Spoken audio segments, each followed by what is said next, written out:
Hello everybody. Hope you're all doing well. Yeah, it's been quite a Saturday. Nice relaxing so far. And tonight we're gonna go into building a commander deck.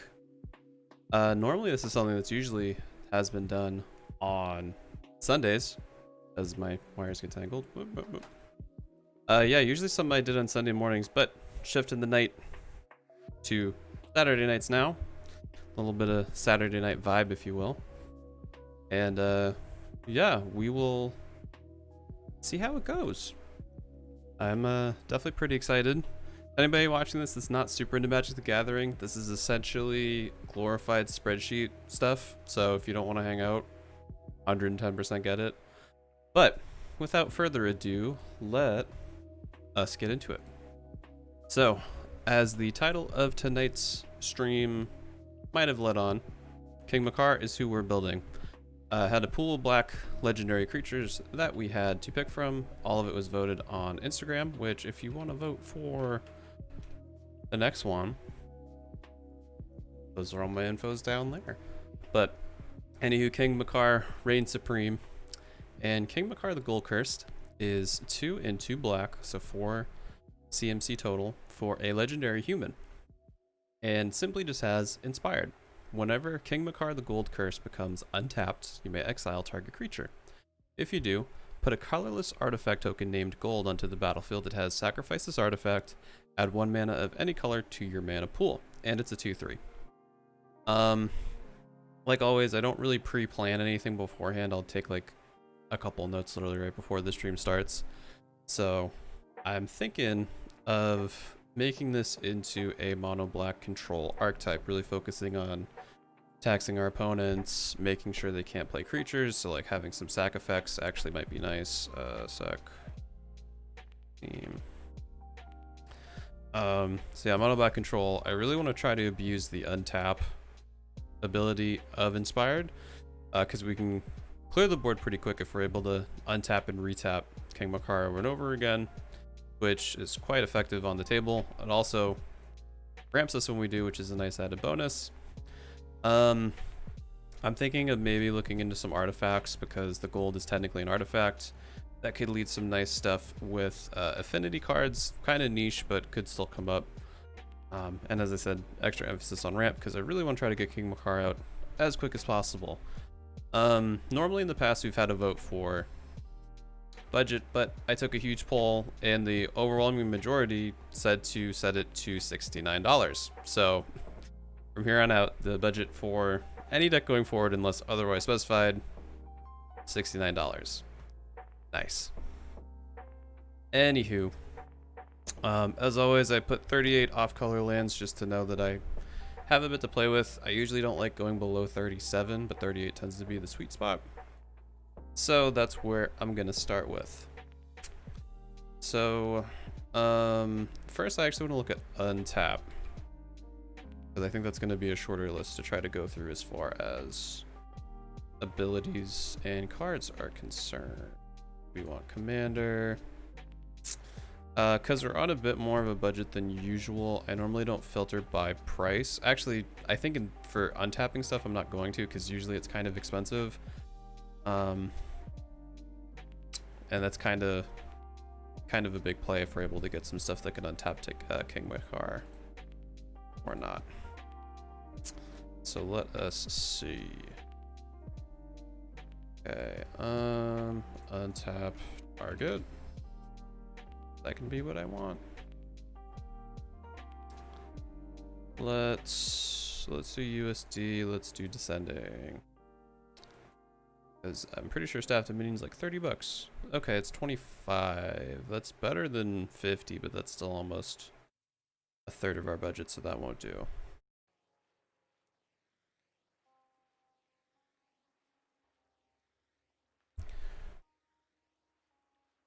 Whenever a creature is put into graveyard from play, untap this creature. So I think Thornbite Staff might actually be one of the best ones we could go for. Oof, 10 bucks is a bit hefty, but I think it might be worth it. Let's put that in the maybe board and see what we look like budget-wise when all is said and done.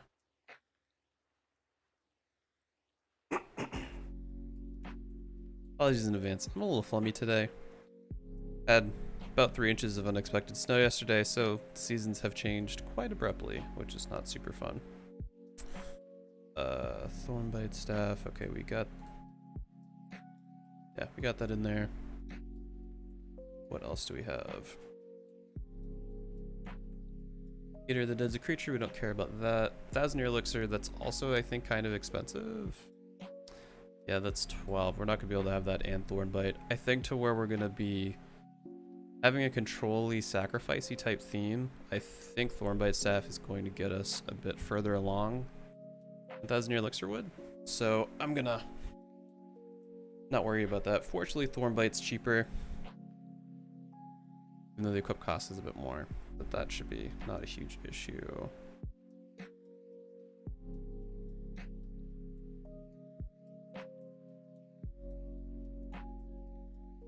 Captivating Vampire is not really what we want.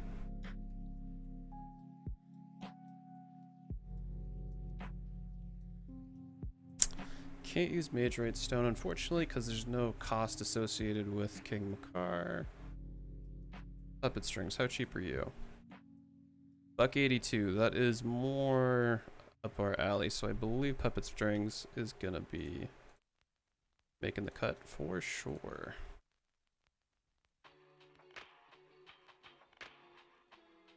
Yeah, you're too expensive. We got Puppet Strings.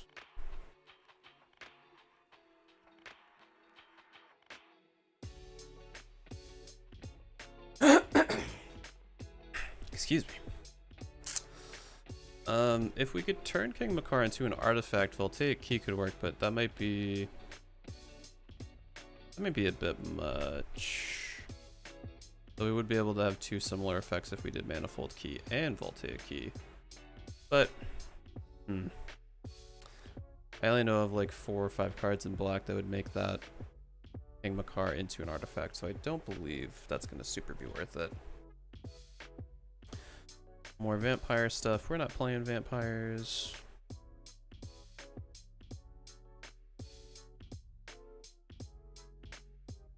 Oh, there's the golden boy himself.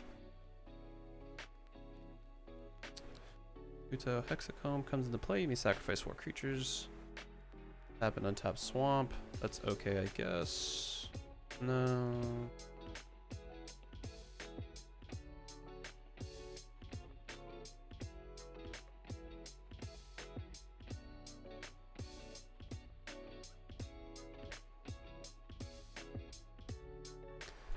Ebony Horse could work because we don't really want to deal damage with.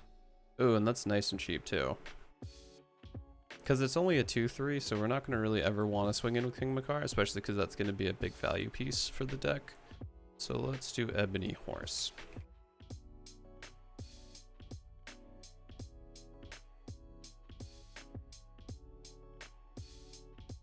Only bejesus winter is here quick.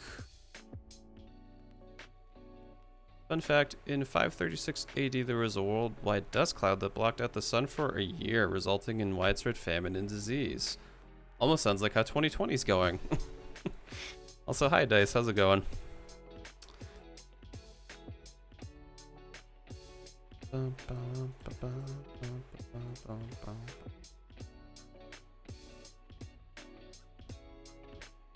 Busy. Yeah, I hear that. This week was pretty crazy, but today was actually kind of slow, which was nice.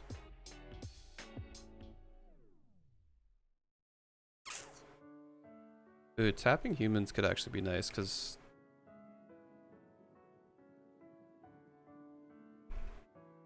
like I said, we don't want to attack with King Macar too often, so I don't think that's going to be a bad option that we look into.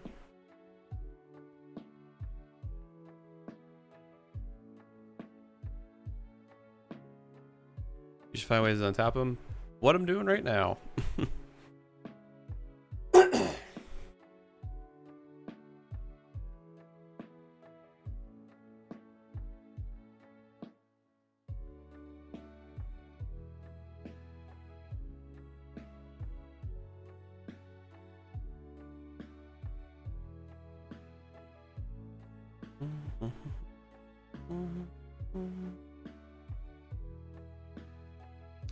It's not an ally, it's a human. Untap symbol, scryfall. Look up the keyword. Okay, yeah, Pillapala is not going to really help us. I think all these are going to be on creatures. Pretty sure.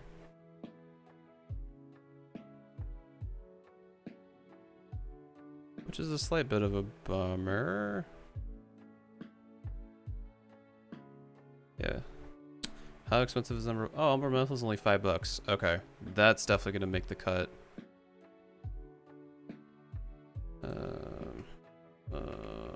Roll mantle. We're definitely gonna make that work.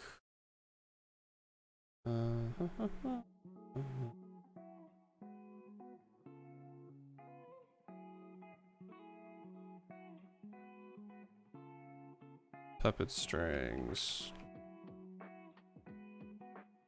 Oh yeah, puppet strings I already have in there. Yeah, I got puppet strings, ebony horse, and emerald mantle. I think those are going to be the 3 cheapest that I can go for. I want to see if I can fit Thornbite staff, but it's kind of on the higher end, in like almost a 1/7 of the budget that we're going for. But we'll see if we can maybe squeak that in.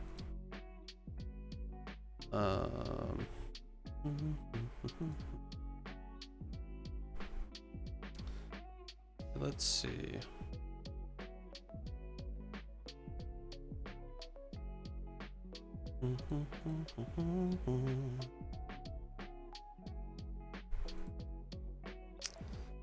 Okay. Whoa, why is my phone low enough? Put you there, put you there.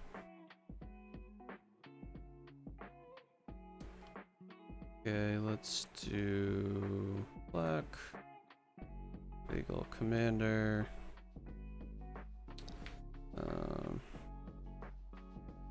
Okay, I'm gonna not focus on creatures right now, so let's do creature. Nope. Let's look at all. And then we're gonna keep USD down to 79 cents or less, just because that's an arbitrary number that I think works pretty well, at least when starting off on a budget. Did you like my idea of 3D tribal? Yeah, it definitely looks cool. Like I said before in there, I was hoping, I wish there'd be a way to make it just an Esper so you could have centriplets, because that would be the ultimate flavor win. But I know Banting Green has a lot more of those too, so it's definitely an interesting chair tribal-esque build for sure. Let's go for CMC. Opener 5 or 4 colors. Yeah, I'd honestly be shocked even if at 5 or 4 colors if you would have enough to pull a whole deck, but it would be cool if you could pull it off. Okay. Tornbot's Crypt could be nice just as a utility artifact, and it's cheap. Plus, if we lean into the Artifacts, affinity is what I wanted. It's a nice free Cheerio to throw. Get your affinity count up. Okay, we're not discarding a ton.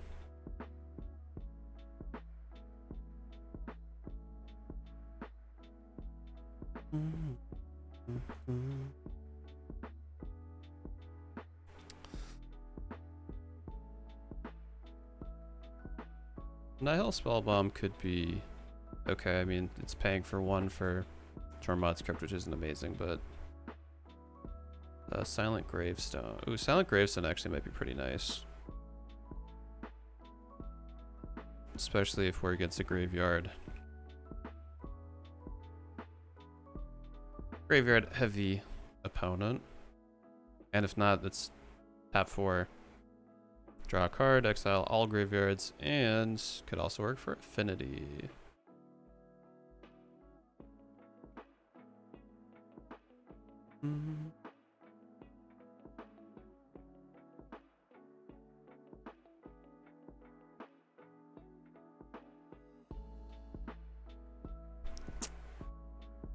Echoing Decay I really like in Pauper, but I don't think that's going to be great in this.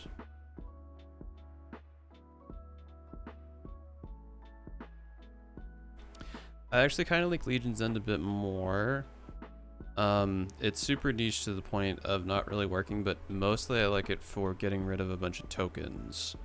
That's at least what I use it for in Arena anyway. Not only that, if it's someone that's having a bit of advantage, they get to reveal their hand to everybody, which is quite nice. So we might give Legion's End a shot. Not saying it's going to stay because it's not the most optimal, but I like at least starting off with that. Lithoform Blight, absolutely. Feed the Swarm is going to go in there too. Feed the Swarm. Feed the Swarm needs to go into every black deck because it's the only way that you can get targeted enchantment removal, which is super helpful.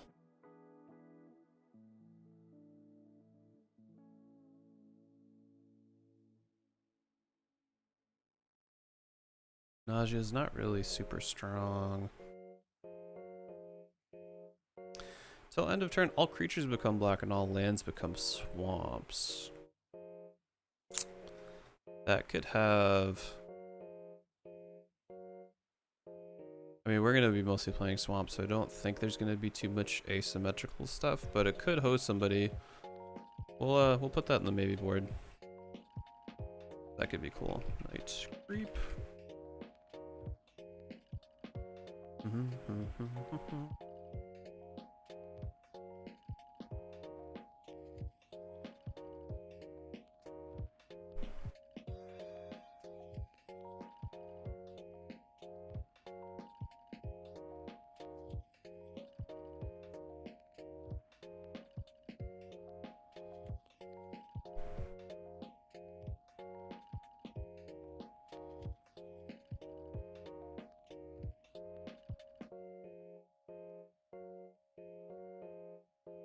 Okay, this doesn't turn everything to artifacts, I was going to say. I don't know if that got eroded or not.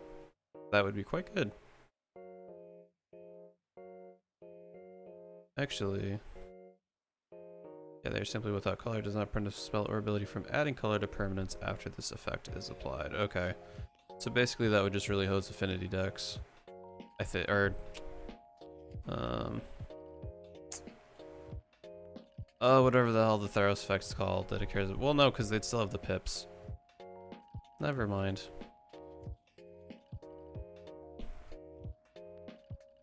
All damage to be dealt to enchanted creature is dealt to its controller instead.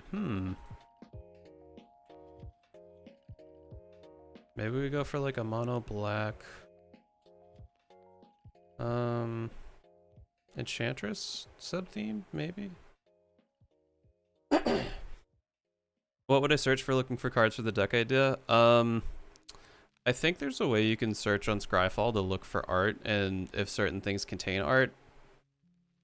Because I know I've seen searches before for like people that built like chair tribal decks or looking left tribal decks. I know there's a way to filter in Scryfall based on the card art, but exactly how to, I have no idea. I'm sure there's a post somewhere online though that would. that could indicate that. And if it's not Scryfall, it's a different site, but I know there are ways to search via the content of art, not just who made the art.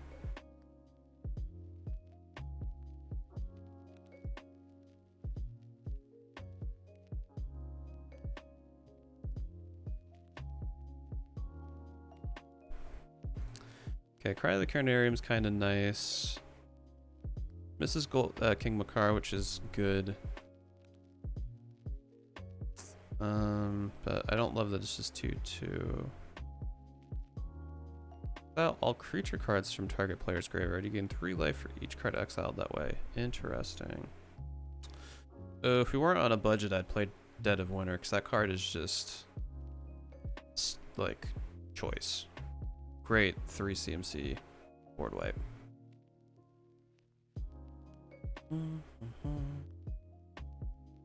Ebony Horse we already have.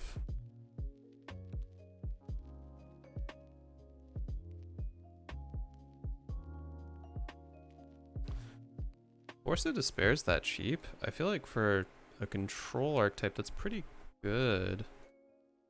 Getting a free board wipe is quite nice. Force of Despair. Yeah, exile black card from your hand, pay a sales mana cost, destroy all creatures that enter the battlefield this turn. Yeah, that could super host somebody if they're going off. I think that's honestly a bit of a steal. I know Force of Negation and Force of the green Force of get all the love, but that's honestly a pretty compelling effect.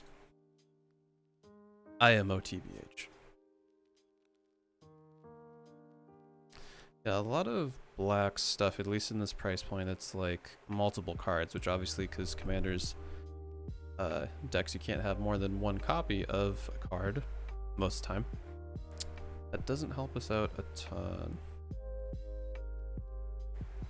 All damage that would be dealt this turn to a target creature you control by a source of your choice is dealt to another target creature instead. All damage dealt this turn to a target creature you control by a source of your choice is dealt to another. Okay, so you can target any creature, which could be pretty nice if we why is my phone blowing up? Oh, there we go. Yeah, this would be pretty nice protection on the cheap for King Macar. If they try to remove it, at least through damage anyway. So we'll give that a shot.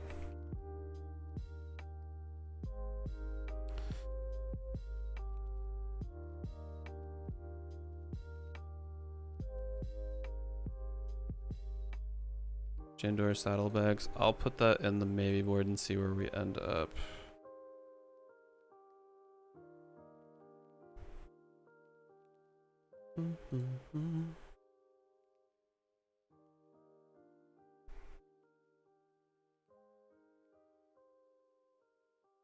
Tyrant Archive. At the beginning of your upkeep, you may remove the top card of your library from the game face down. Discard your hand, sacrifice Chiron Archive, put all cards removed from the game with Chiron Archive into their owner's hand.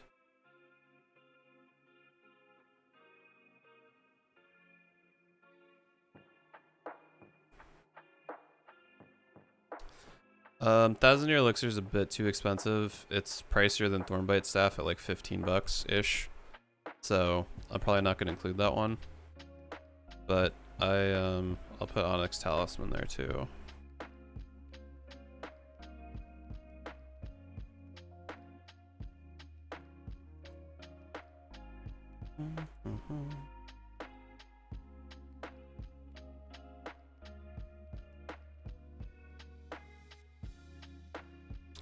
Yeah, I saw Maze of Shadows. I'm not really building around giving King Macar Shadow.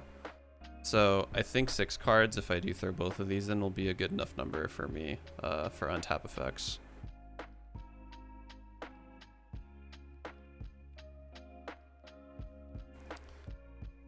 Distraction, sacrifice a creature. Player reveals his hand, chooses one of each color from it. No.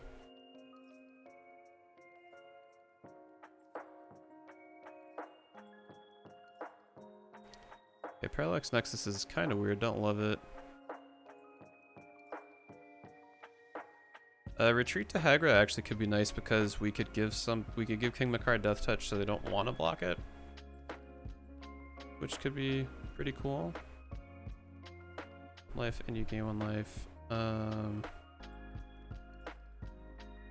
Yeah, we'll do that on the main board. Retreat to Hagra.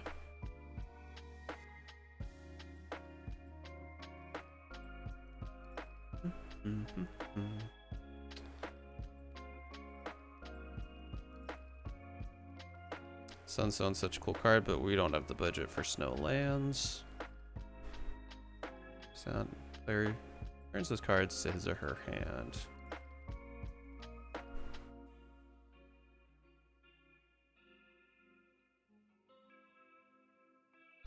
Aligned Hedron Network could actually be pretty nice if we build around it.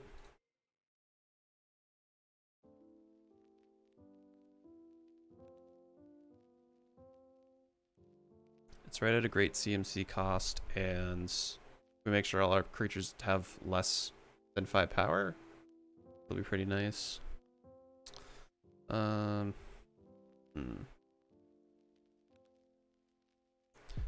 Fighting Rain. Boom Pile might be one of the few board ways we can run, but I don't love it personally, so we'll put that there and see where we end up.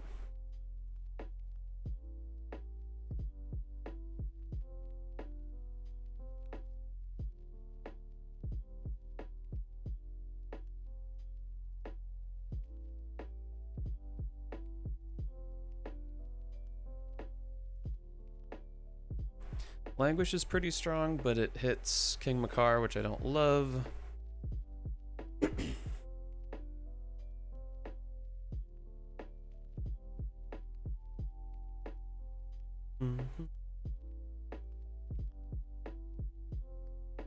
Well, control planes and you control swamps, you play Massacre without mana cost. Don't love that. Knight of Souls Betrayal.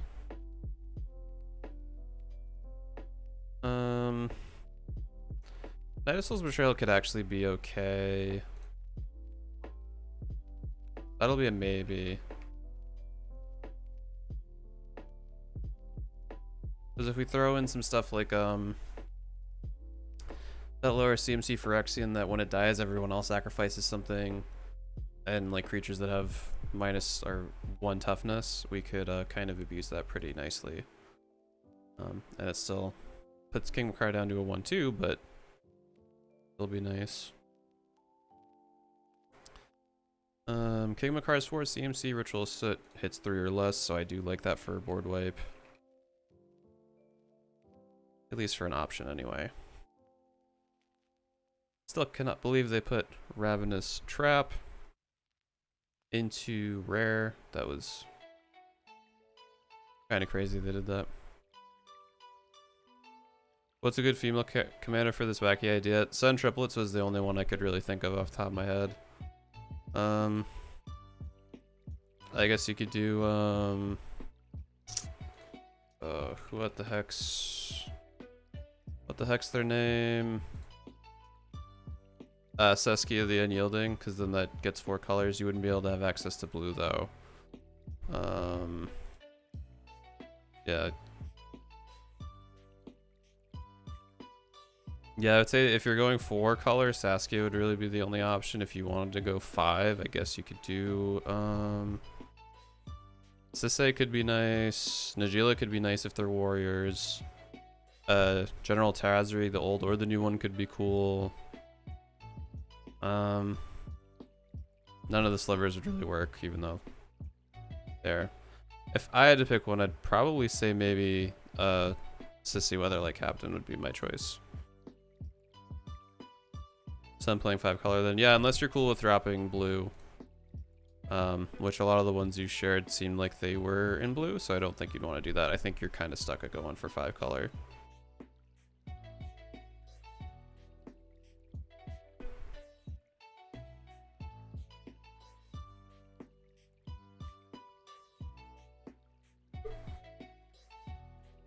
Sever the bloodline.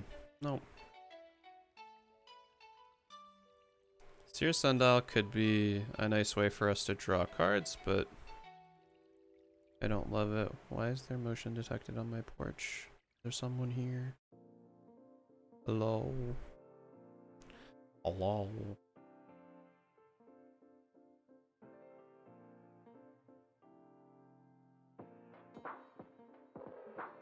Oh, okay, that's all good. Aether Snap, remove all counters from all permanents and exile all tokens. I kind of like Aether Snap. Again, just to kind of feel out how we're gonna build. I wish Yahenni's expertise was all creatures got -2/-2 because that could be a great way to accelerate our game plan a little bit more.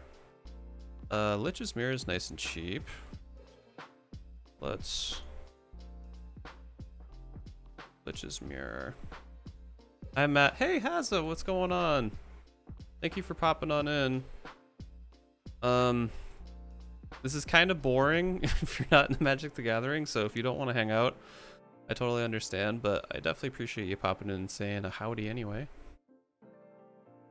7 face-up exile cards. Own, exile all the cards from your library, and then put the chosen cards on top of your library. Don't super love that.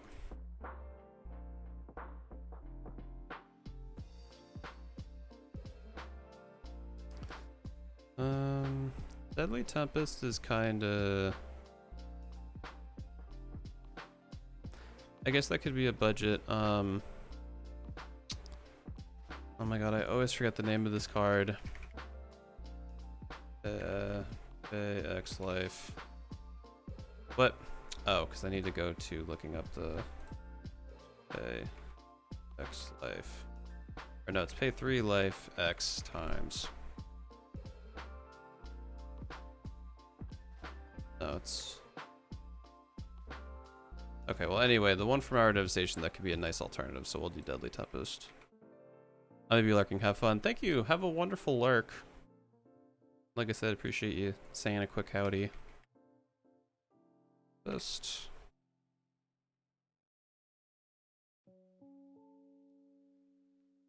I wish King Macar was an enchantment legendary, but I just can't win them all.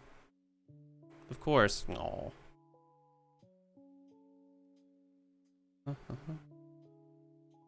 Hedonist Trove. Ooh, Hedonist Trove's kind of fun.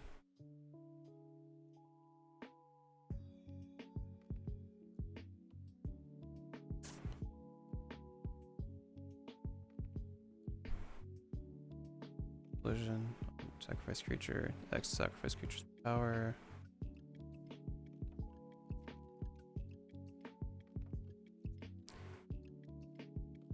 You cast non-land cards exile with Hedonist Trove, but wait.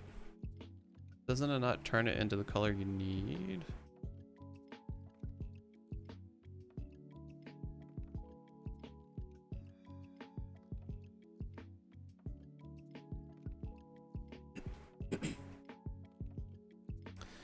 Yeah, it doesn't say you could play them as any color, so that kind of lowers its value for me.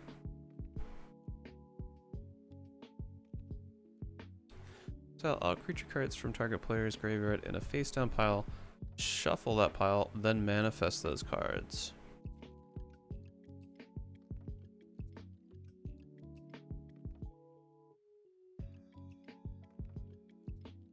Kinda janky, but I kinda love it. Cause say if we wanted to sack a bunch of stuff into a sack outlet to get more people to sacrifice things, 2/2s are pretty easy to sack or to have die, so I kind of love Ghastly Conscription.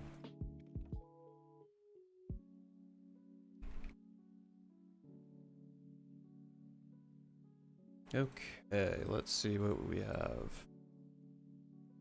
So we looked at non-creatures. I'm pretty sure. Let's look at creatures.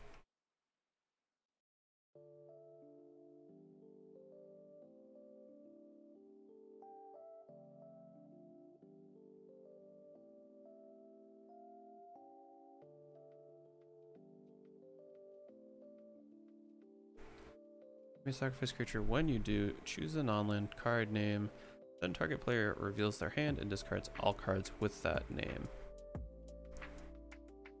I kind of like the fact that it's a 1/1 with Menace more so than the second ability, but I don't think it's going to really be worth it. Barrier Thrall is a great way for us to accelerate, especially if we're leaning more on that sacrifice theme.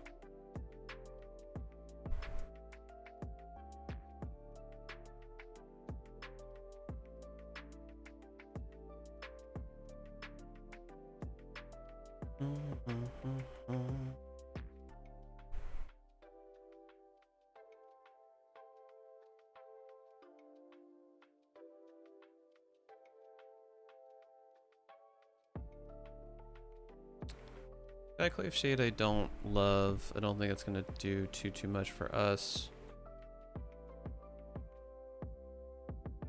Vampire Hexmage could have some shenanigans.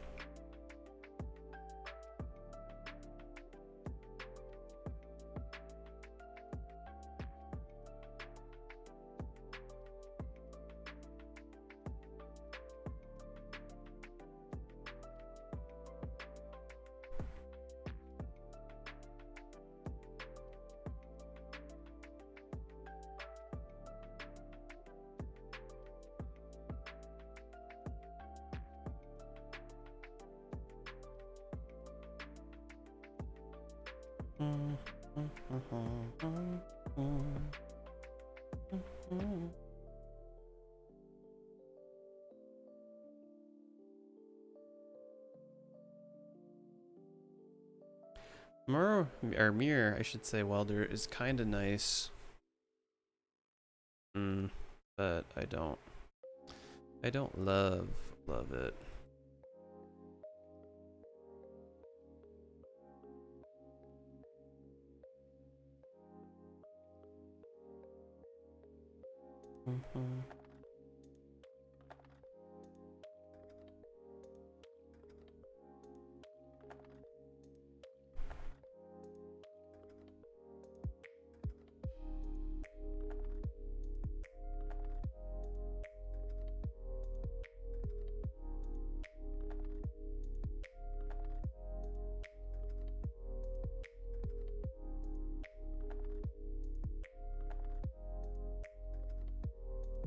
Senger Autocrat. When Senger Autocrat enters the battlefield, put 3 black surf creature tokens onto the battlefield. So it's a 4/4, which is pretty good for sacking.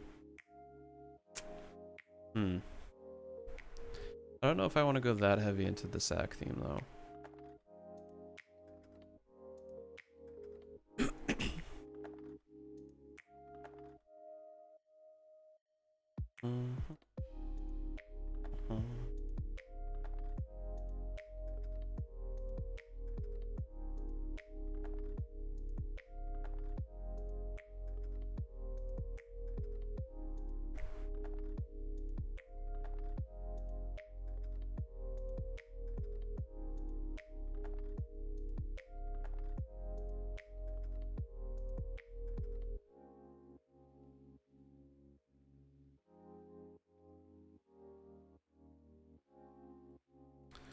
Whenever Underworld Sentinel attacks, exile target creature card from your graveyard, and when Underworld Sentinel dies, put all cards exiled with it onto the battlefield. Seems like that's kind of too slow, even though it's a strong ability.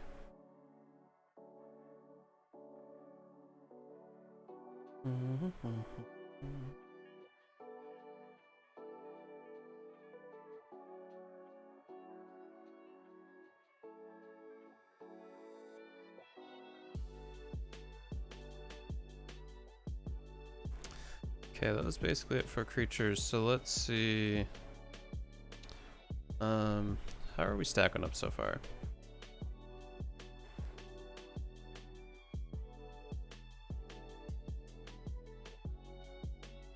Okay, we got some untapped stuff.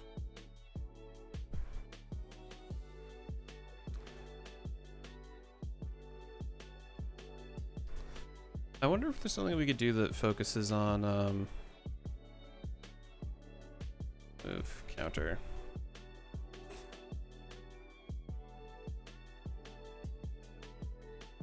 Because it would be nice to get some synergy with Aether Snap and Vampire Hexmage.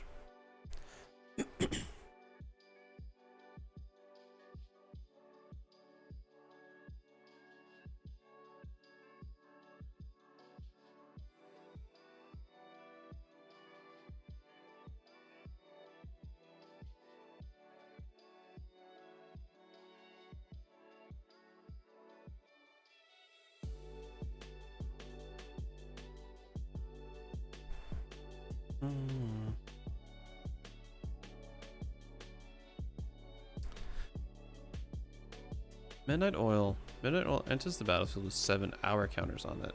At the beginning of your draw step, draw an additional card and remove 2 hour counters from Midnight Oil. Your maximum hand size is equal to the number of hour counters on Midnight Oil. Okay, that's not really going to be beneficial. So I think fading is actually what we want to look into maybe. Oh, what's that other keyword?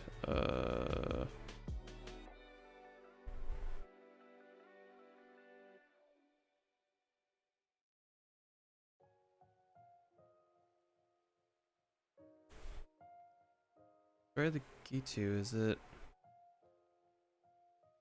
time counters? Vampire, Hexmage, time counters.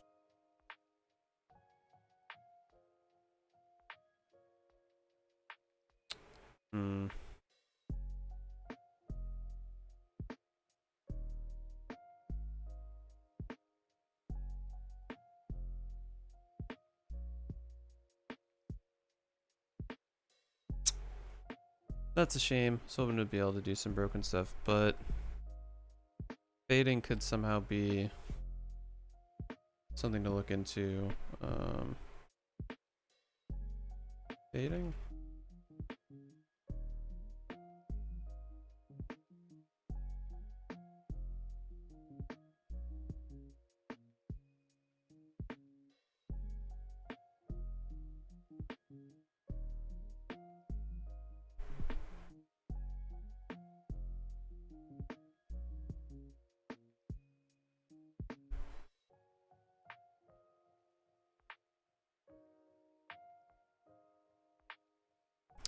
Ooh, Wishlock Talisman could be a nice tutor for us because we play it, pay 1, tap it, it removes 1 wish counter. We tutor a card in our hands, and then when the opponent gains control of it, put a Vampire Hexmage, sack it. Because it's Vampire Hexmage, yeah, from target permanent, which would hit that. So I actually like Wishclaw Talisman. Not that I love throwing tutors into a bunch of stuff, but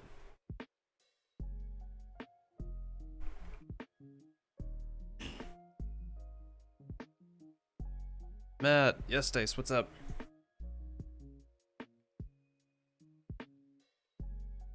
Child of Allura. Yeah, that would work too.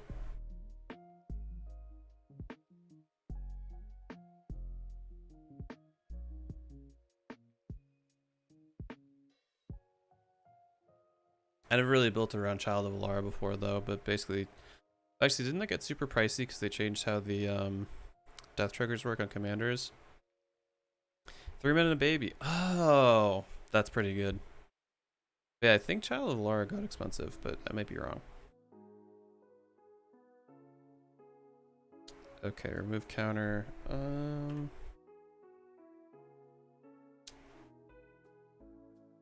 79. Let's say target. I'm not gonna put any creatures in. 770. Okay, that's not too bad.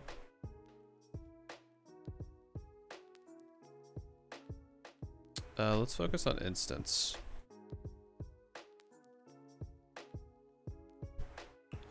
Partial time matches, creature. Actually, I guess if we just do is instant, that's the only thing it's gonna filter by. Duh. All right.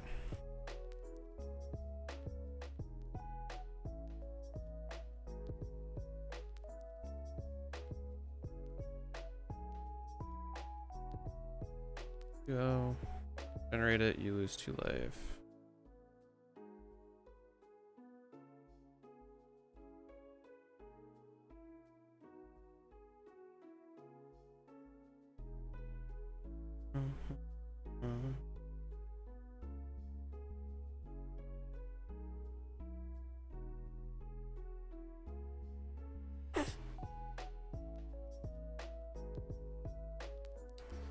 Spell target from graveyard, draw a card, don't love it. Target spell or target permanent to black.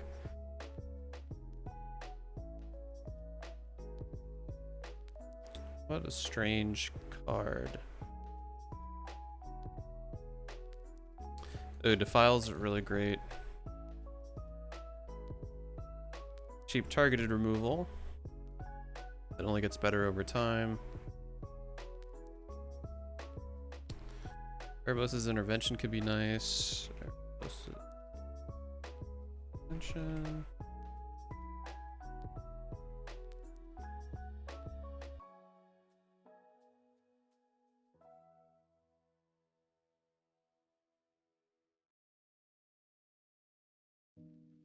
Fungal infection is nice because it gives us another creature.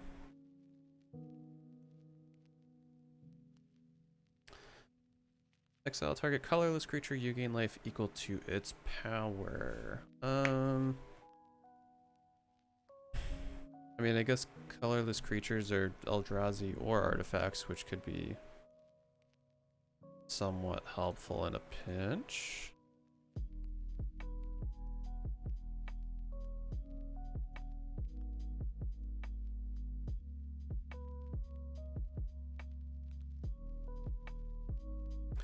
So human frailty could be interesting because I'm pretty sure the top tribe is human.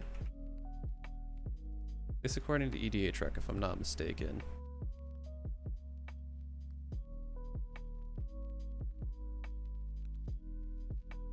Not companions.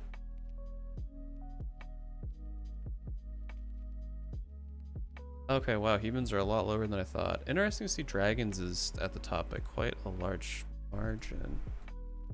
Never mind them. Or actually, a better indicator would be what are some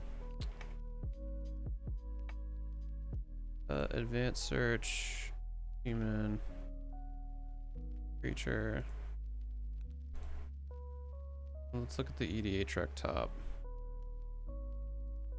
Yeah, Eternal Witness is a pretty big one, but destroys it. Lab Maniac it would hit.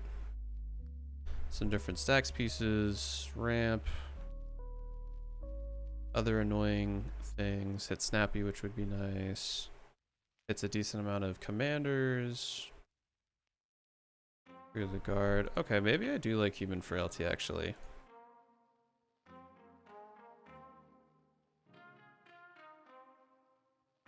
At least through the fact of how cheap it is.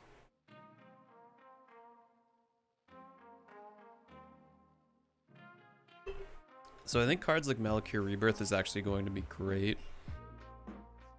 Because if we can use cards like this to protect King Macar, it's also going to enable it to be tapped without actually attacking, because we don't want it to die, but in case of a board wipe or something crazy, that's pretty good.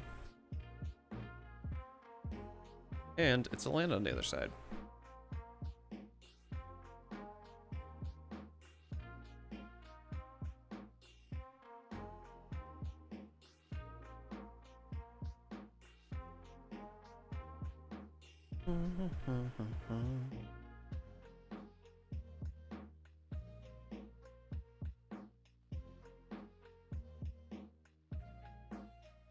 Tragic Slip is another great removal card too.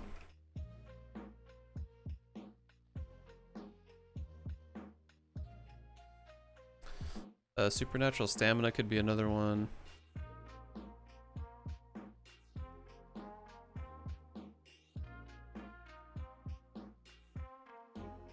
Touch of Moon Glove. Don't love that one too much.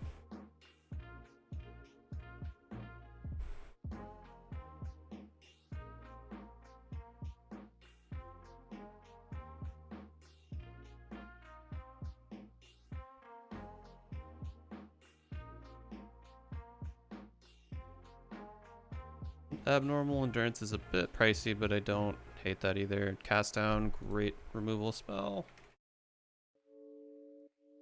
I think the 2-drop slot's going to be a lot of targeted removal.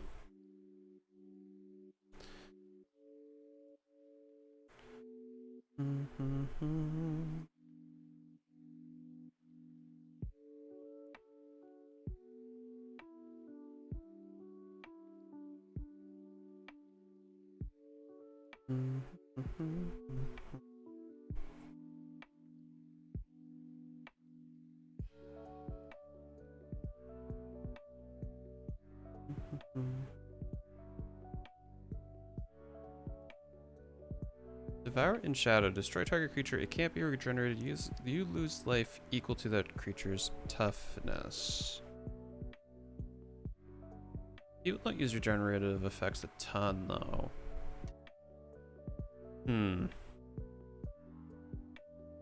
Not too sure. Doomblade. Eliminate is huge, especially for the early game, and also all of the new planeswalkers that are coming out that are super cheap.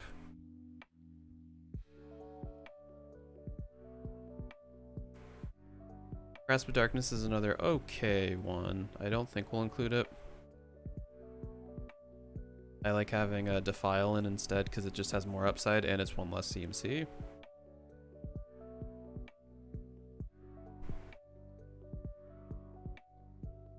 Moment of Craving is kind of cool.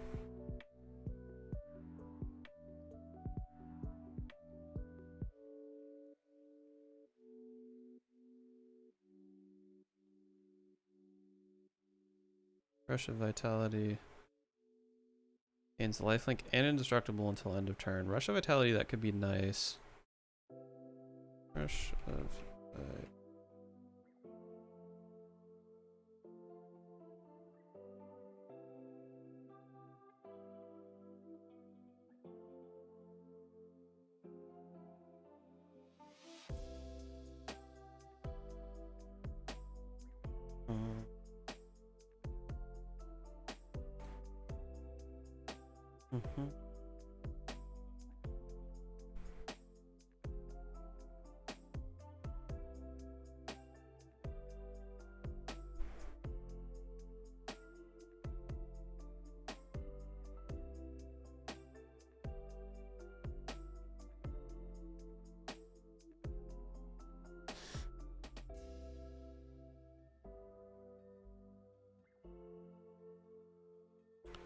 Victim of Night's also good, but there's that other one that's Walk the Plank that I think would be... Oh.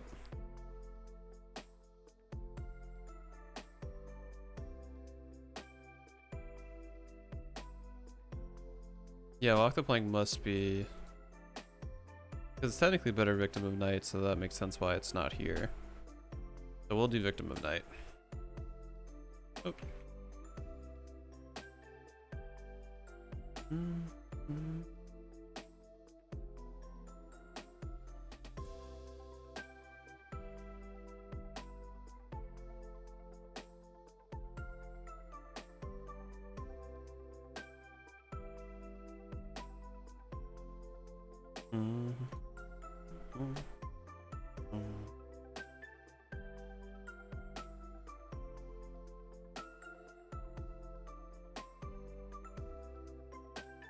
Bone Harvest is kind of nice, but I'm not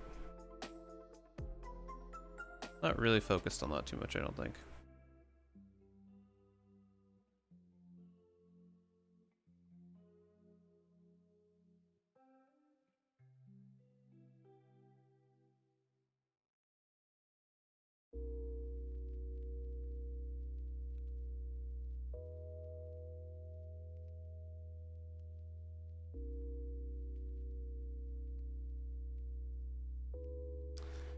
Okay, Farika's Libation, I'm gonna put in. I haven't normally liked this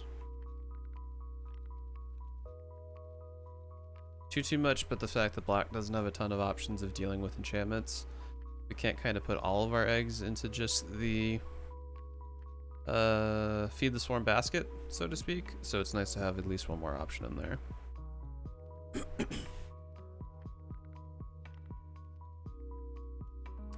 Reckless Spite. Destroy 2 target non-black creatures. You lose 5 life.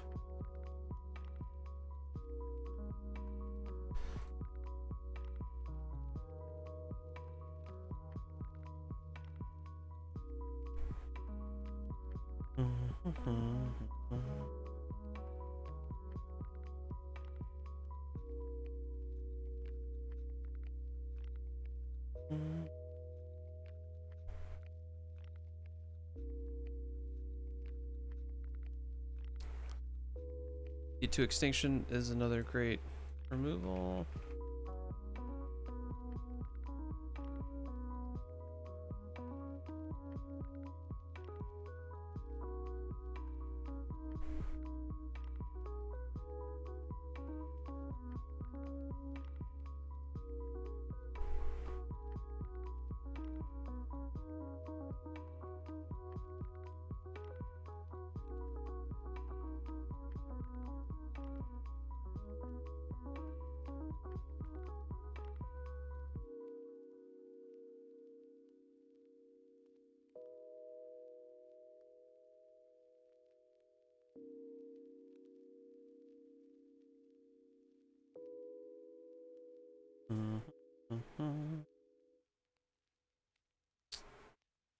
Yeah, so there's nothing too impressive. I want to try to keep our curve relatively low. I think right now it's at what?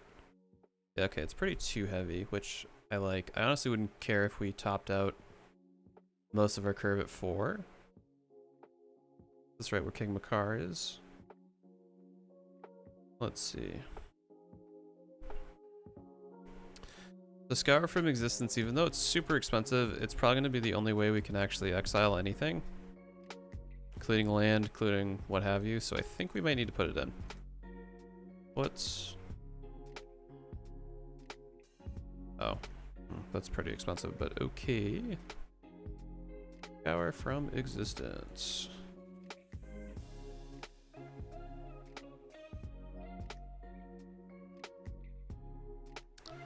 Okay, I want to look at some relatively cheap enchantments. I think is going to be what comes up next.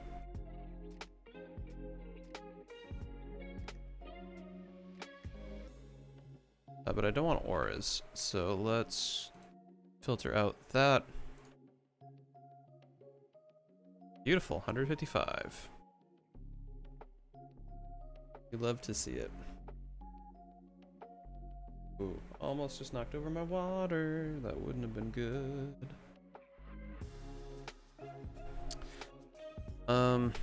Font of Agonies would be okay if we had a lot of stuff to pay life into, which we don't.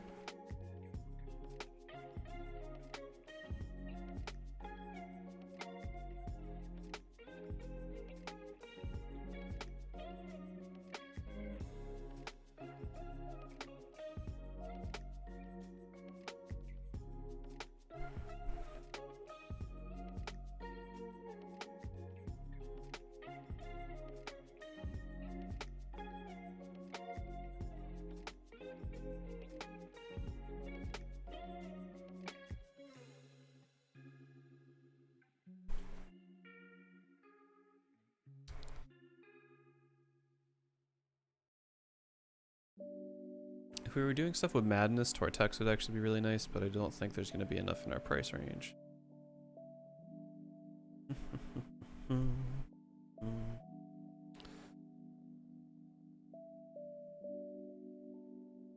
Argos Bloodfast is way too dangerous for me anyway.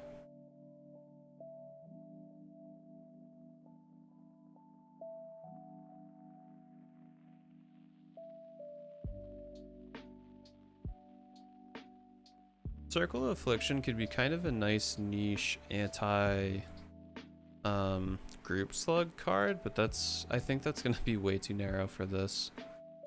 But I could be wrong. Necromancer Stockpile, Sanctum of Stonefangs. Loses X life and you gain. So if that was the only shrine we had, we would Each opponent would lose 1 and we gain 1 life. Not super worth it. Mr. T, Screamy Mr. T. If you've not seen Arena, when you play this card, he just goes, "Ugh!" Very, very loud. So, Screamy Mr. T definitely has to come in here. Remove. Emirate chosen from death. Speaking of Screamy Mr. T, I gotta work on my mono black and devotion. That was the word I couldn't think of earlier. Devotion. Gotta try fixing that once I get back up to platinum.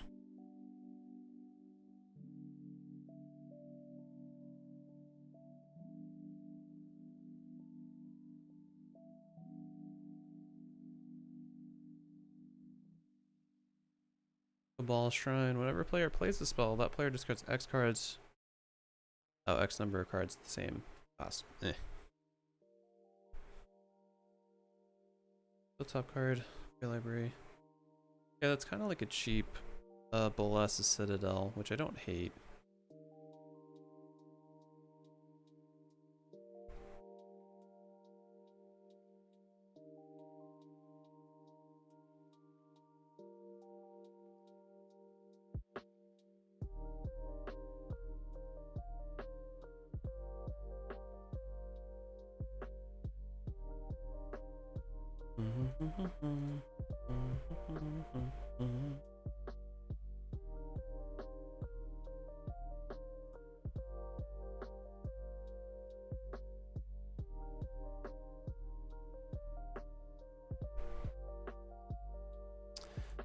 Ooh, Kuan would actually be nice. I like Kuan quite a bit.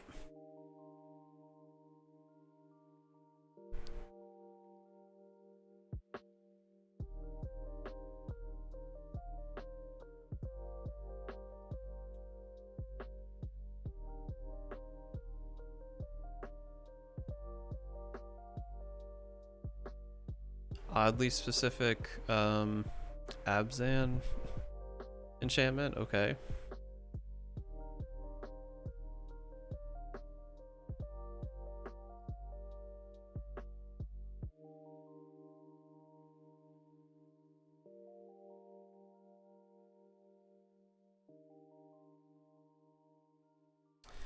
Ooh, Phyrexian Etchings.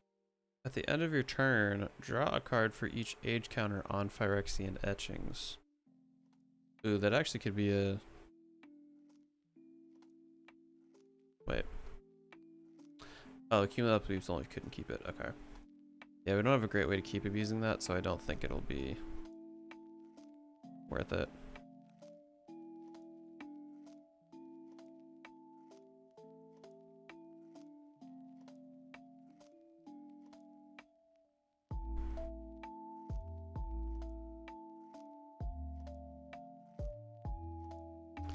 Virulent Plague could be kind of cool. Underworld Dreams, I think, could actually be a really great Staxy type effect for punishing people drawing cards.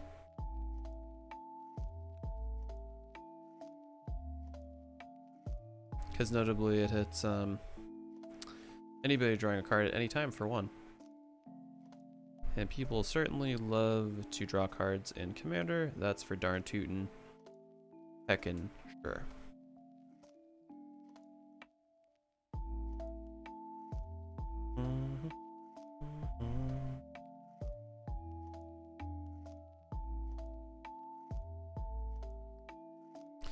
Nessel's Betrayal we already put in. Nightmare Shepherd could be okay.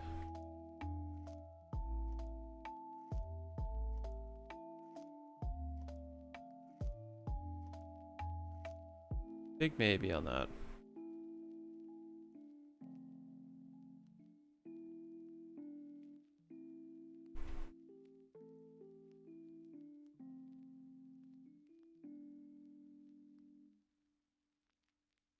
Pillar Tombs of Aku. During each player's upkeep, that player sacrifices a creature or that player loses 5 life and you bury Pillar Tombs of Aku. Revenge of the Ravens is also actually a really nice stacks type effect. Because we just keep pinging them. Keep on pinging and we don't stop pinging and we don't stop pinging and we don't stop pinging and we don't stop pinging and we don't stop pinging and we don't stop pinging. Yeah, whoop. Help if I hit the right scene.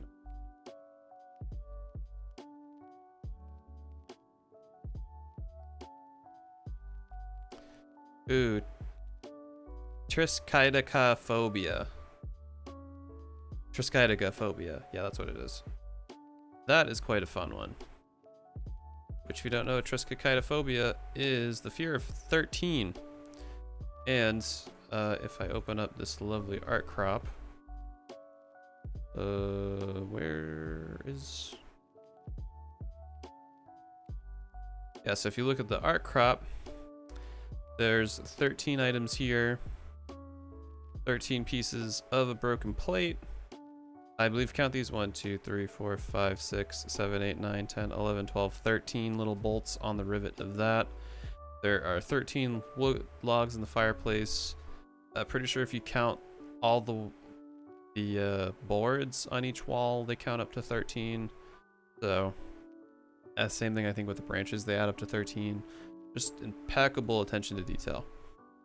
William Murray, big thumbs up for that. So the only thing with triskaidekaphobia is it's really hard to get somebody specifically down to 13.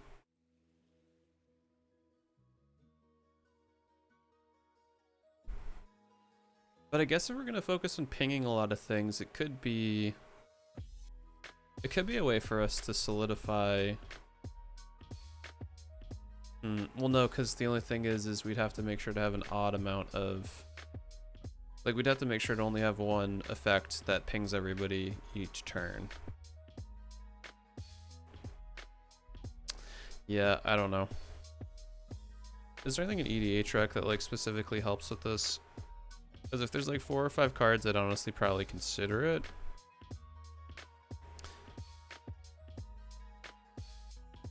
Yeah, like Access to Morality would be huge. Tree of Perdition would be huge if it wasn't so dang expensive. I would totally put that in the deck. Ooh, Repay in Kind. I didn't know that was a thing. Is that really that cheap? Did I just completely miss it?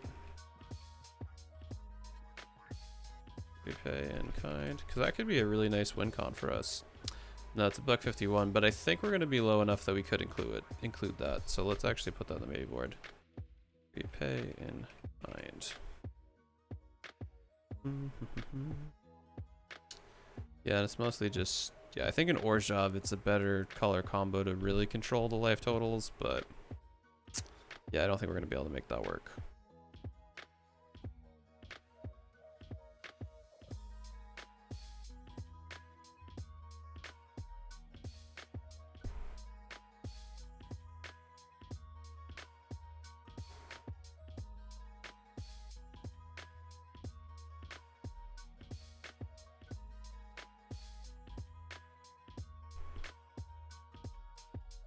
Gravebaker Lemmy is a cool card, but I don't think we're gonna have anything that really plays off the graveyard super frequently. I don't think so anyway.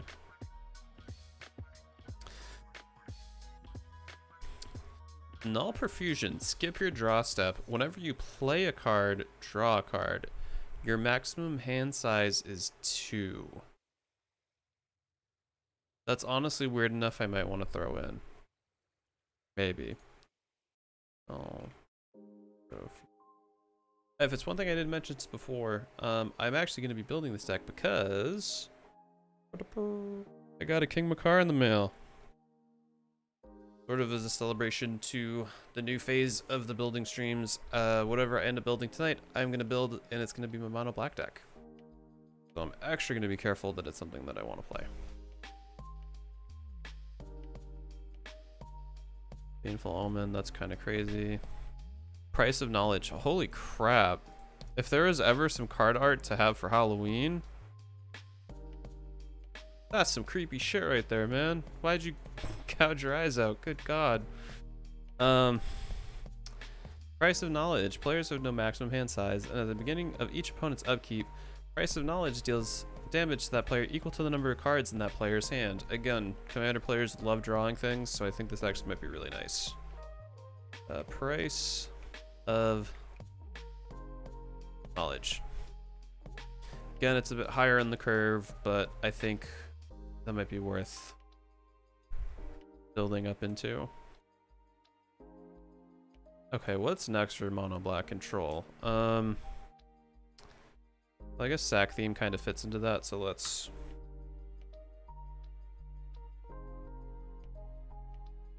untap. We kind of already went over too. Okay.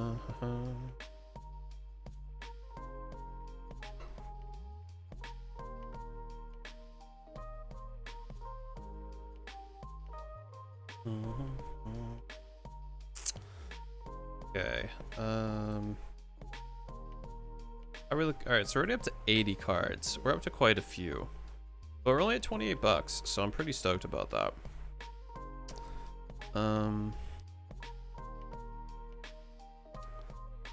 We don't really have any creatures though.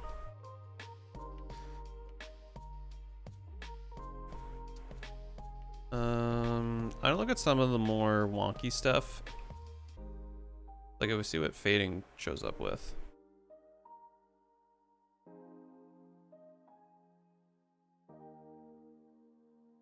Yeah, that's not really... No, nothing there for fading. Can't say I'm super surprised though. Okay, let's see. Affinity.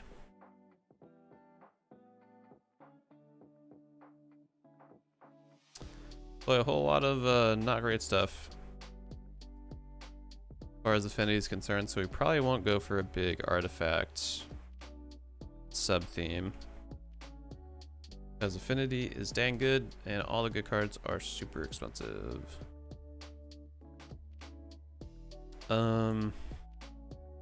Let's see if there's stuff that cares about humans.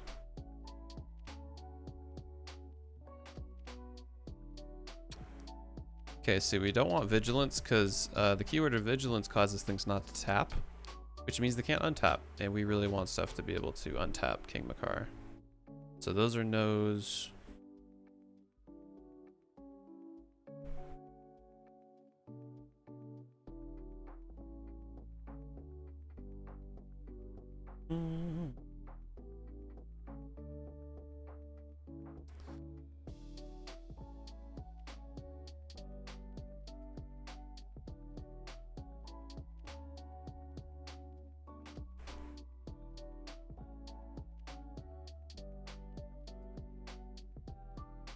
Madness Demon into Arc Demon of Greed. Ooh.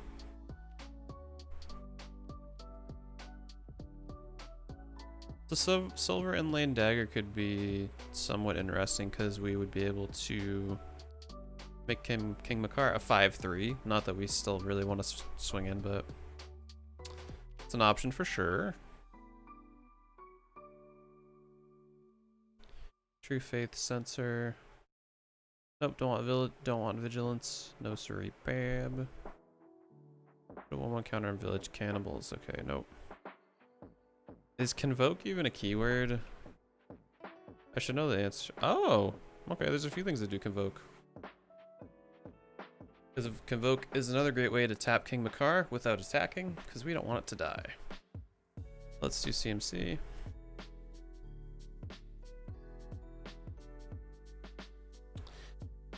So first off, we're pretty much not going to be able to get a ton of value with this, I don't think.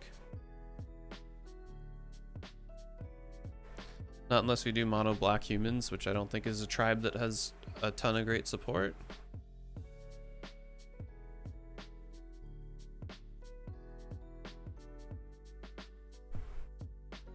Obelisk Urt is another creature focused tribal card, which we don't love. Okay,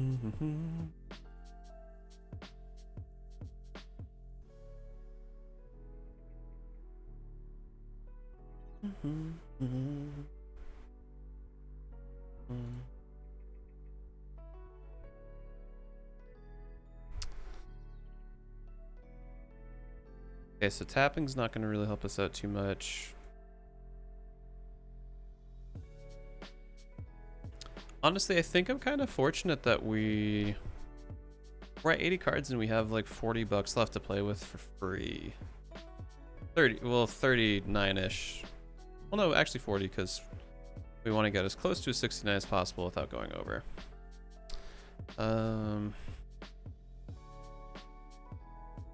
Let me just see. I wonder if...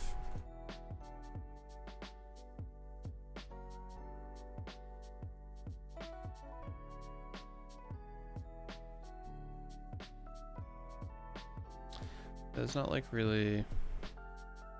Actually, didn't they recently do the wiki?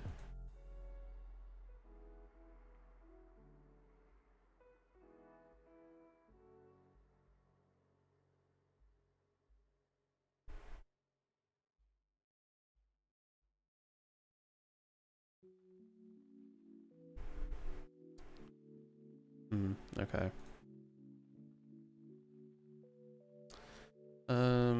Let's see. So, I mean, we kind of have a somewhat of a theme of sacking things. I don't think I actually looked into that too much. So let's go. Actually, let's look at dies. That'll be well, actually, let's bump up the pricing up to $5 and let's just look at the top recommended stuff in black just overall.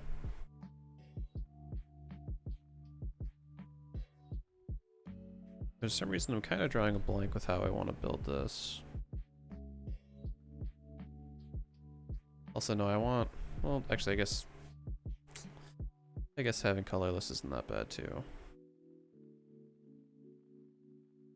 Double Matrix, how much are you? $5. Prevent all damage that would be dealt to creatures.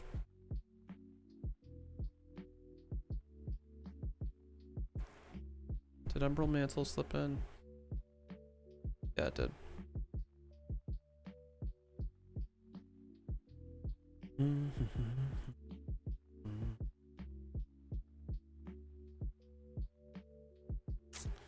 I mean, Carrick is just generically good, but I don't know how much it's going to help us. Because at that point, I'd probably just run Carrick as the commander.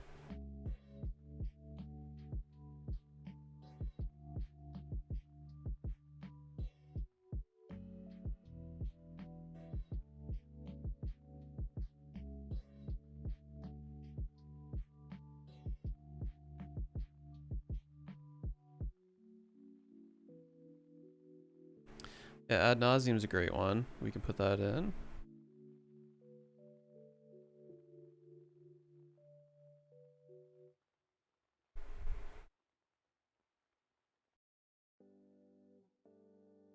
Ad Nauseam.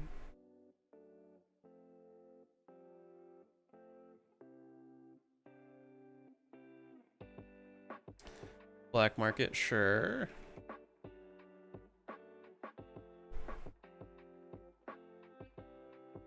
Pitiless Plunder would actually be really nice.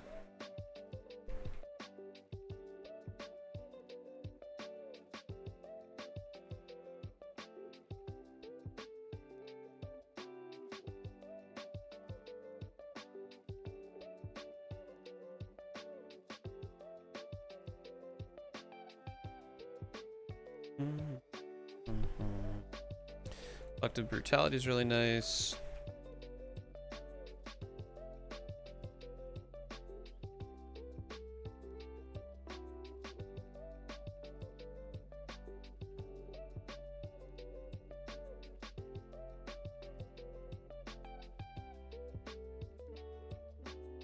I mean, I guess Phage could be a nice control win con for us. Blue Scheming Symmetry would be nice.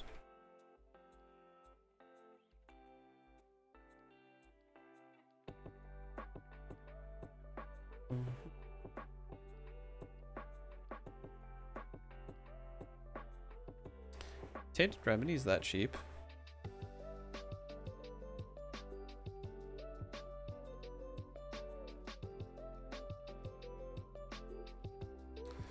Colossus Citadel.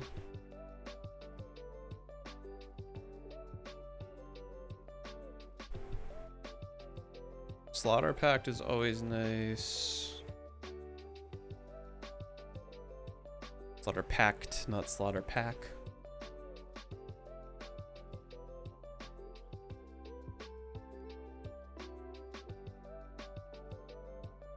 Train Generator's nice.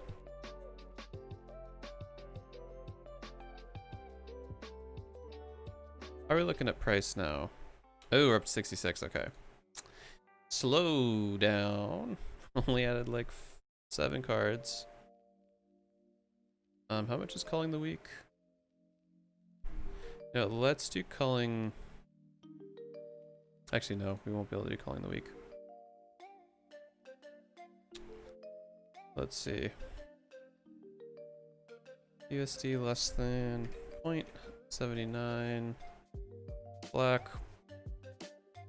Legal Commander. Dies. We want creatures.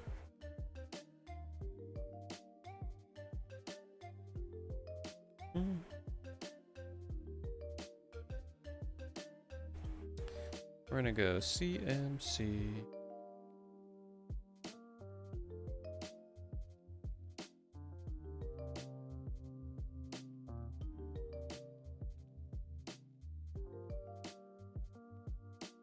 How many enchantments do I have?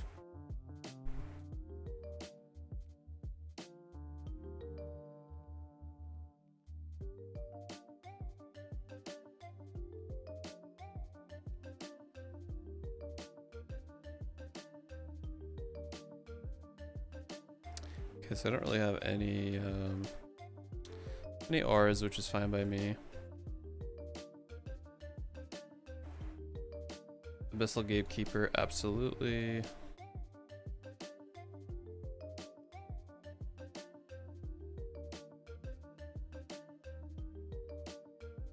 Carrier Thrall I already had in there.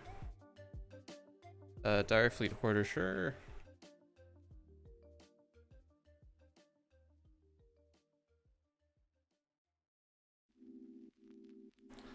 Gleaming Berry is actually super nice.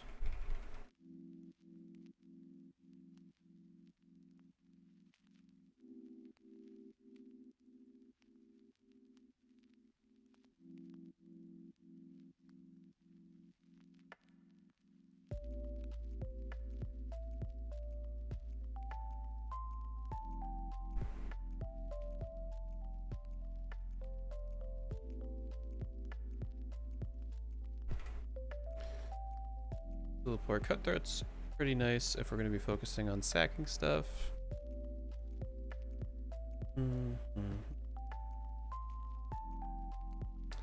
Midnight Reaper's also another great card.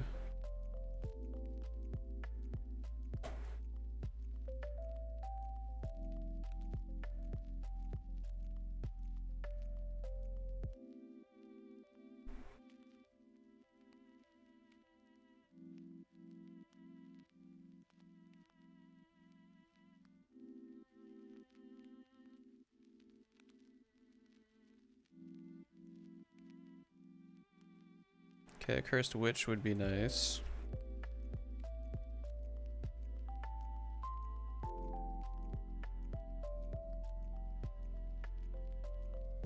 Survivor of the Dead is also a nice target.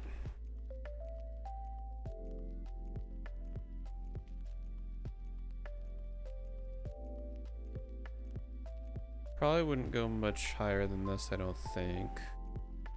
Oh yeah, Species Specialist. Get some more card draw.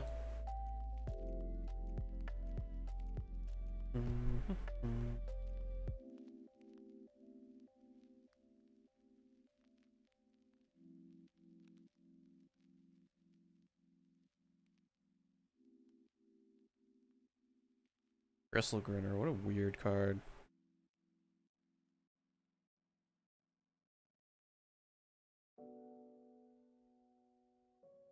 Again, probably don't really want too much from up here, but we'll take a peek in case there's anything wacky.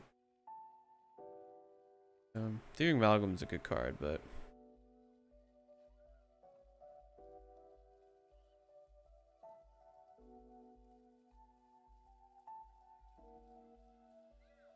yeah, I think Thieving Amalgam is actually going to be a nice top-end creature for us. It's also a 6/7, which is nothing to really shake at.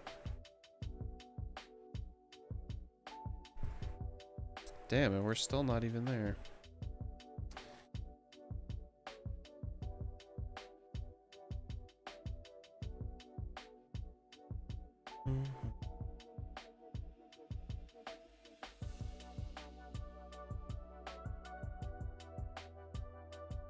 Okay, well, we need ramps, so what are some...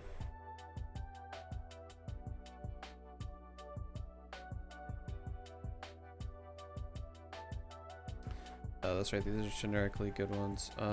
Dark Ritual I'm gonna want to put in there. Seen a lot of talk about that lately with the new Jeweled Lotus coming out.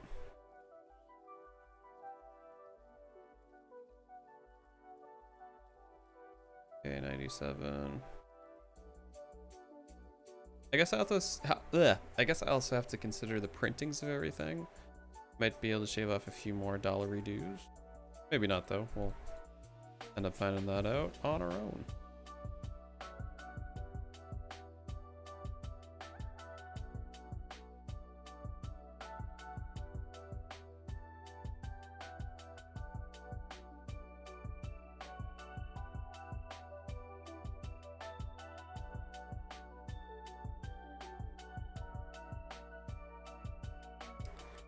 I want to get just an idea of some other cards just to see.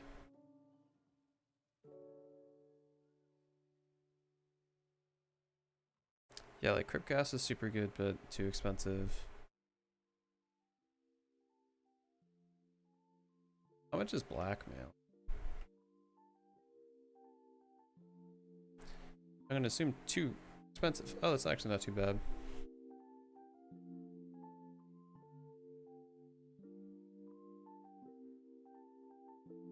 Blackmail could be cool.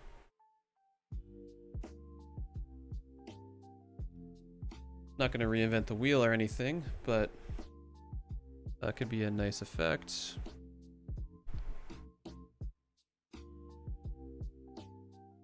Ooh, Consume Spirit actually would work really nicely, because we have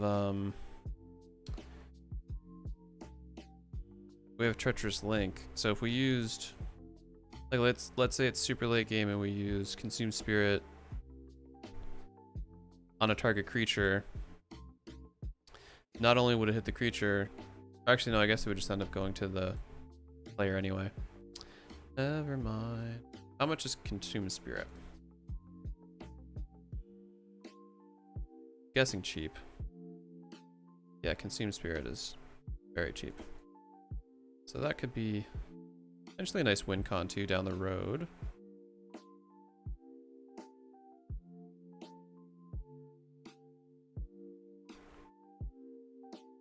What else we got here? Damnation, way too much. Death Cloud, I'm fairly certain is way too much. Yeah, it's like $2.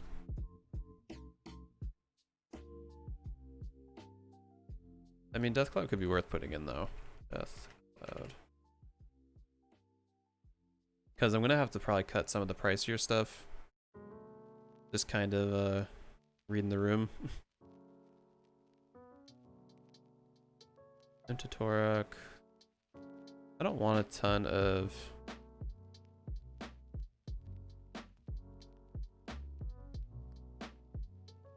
Increasing Ambition. How much are you?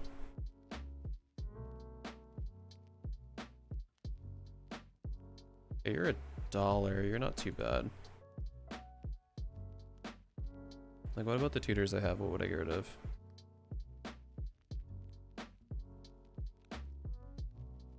Scheming Symmetry is $8 now? Holy crap. I had no clue it was that expensive. Alright, Increasing Ambition is definitely going to replace Scheming Symmetry.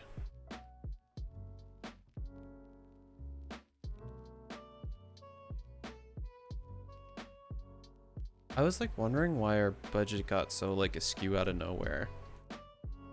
No, we should, yeah, we're right under it, but I don't want to keep it exactly like this. Increasing ambition.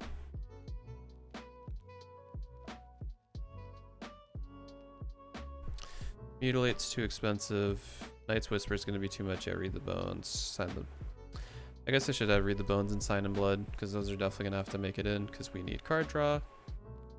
Read the Bones, Sign in Blood.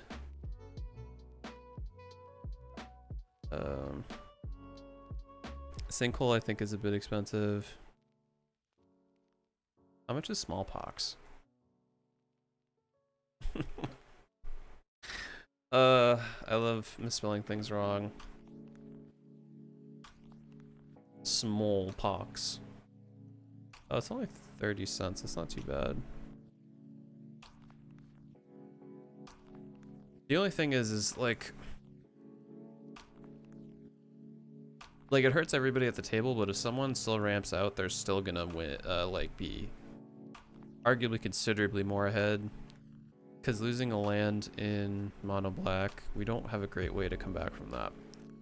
So I don't love Smallpox that much. That sees too much.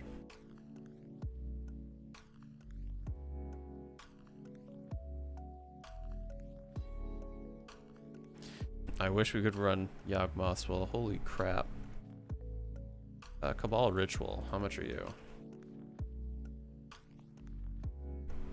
$4. Oof. Hey, I never realized the new Cabal Ritual had, that looks like Whisper. Blood Liturgist, right?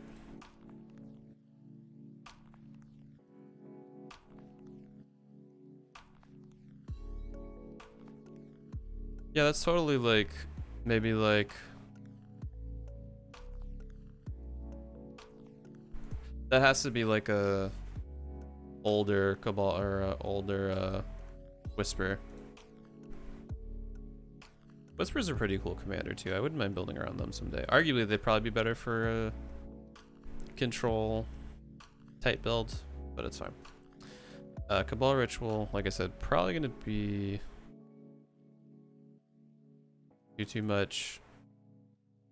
Dark Ritual we have. Diabolic Edict. Dismember. Dismember is actually pretty nice.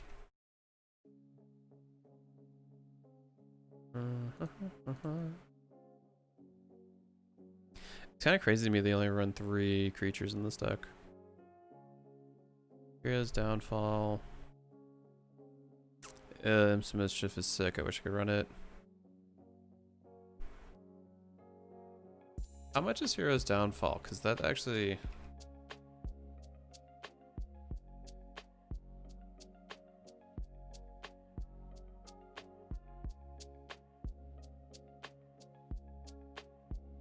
Hello?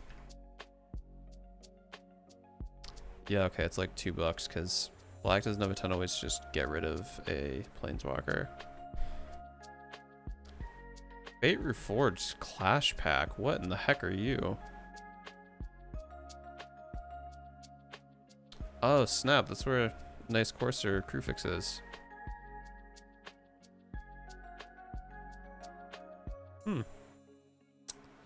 The more you know, I suppose. What's CP1 then, I wonder? Magic 2015. Ooh, that Temple of Mystery looks sick. Prophet of Crufix is sick if it wasn't banned in Commander. But rightfully so, it's banned in Commander. Ooh, Hydra Broodmaster. Do I even have you? I don't.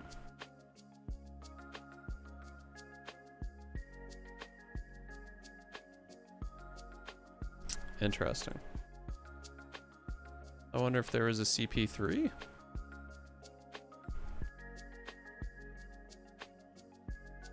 There was CP3. Don't think they had much more than that though. Yeah, there was no CP4. Okay. Okay, yeah, they have Chrome Mox, Crucible Worlds, Defense Grid. That's why this ended up being so effective. Mana Crypt, Mana Vault, Mox Diamond. Oh my goodness. No wonder they can afford to just run 3 creatures. Contamination is cool. That has to be really expensive. I've never even seen Infernal Darkness before.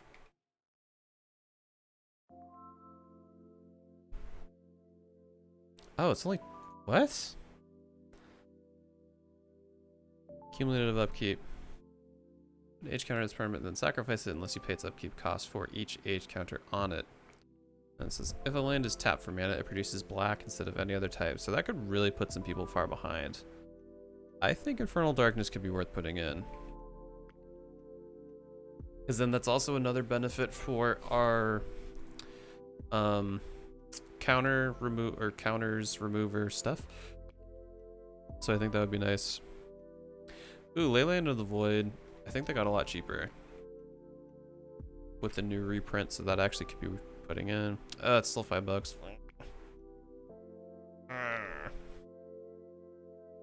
Nether Void, I'm pretty sure, is like $1,000 card now. Okay, I was wrong. It was only a $484 card. Never mind. Wow. Oh, that card's so good. Necropotence, definitely out of our price range.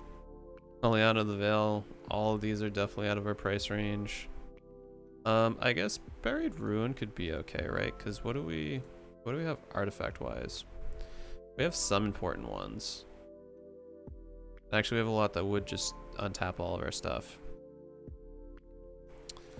So maybe putting in Buried Ruin might not be a bad idea. 36. One Buried Ruin.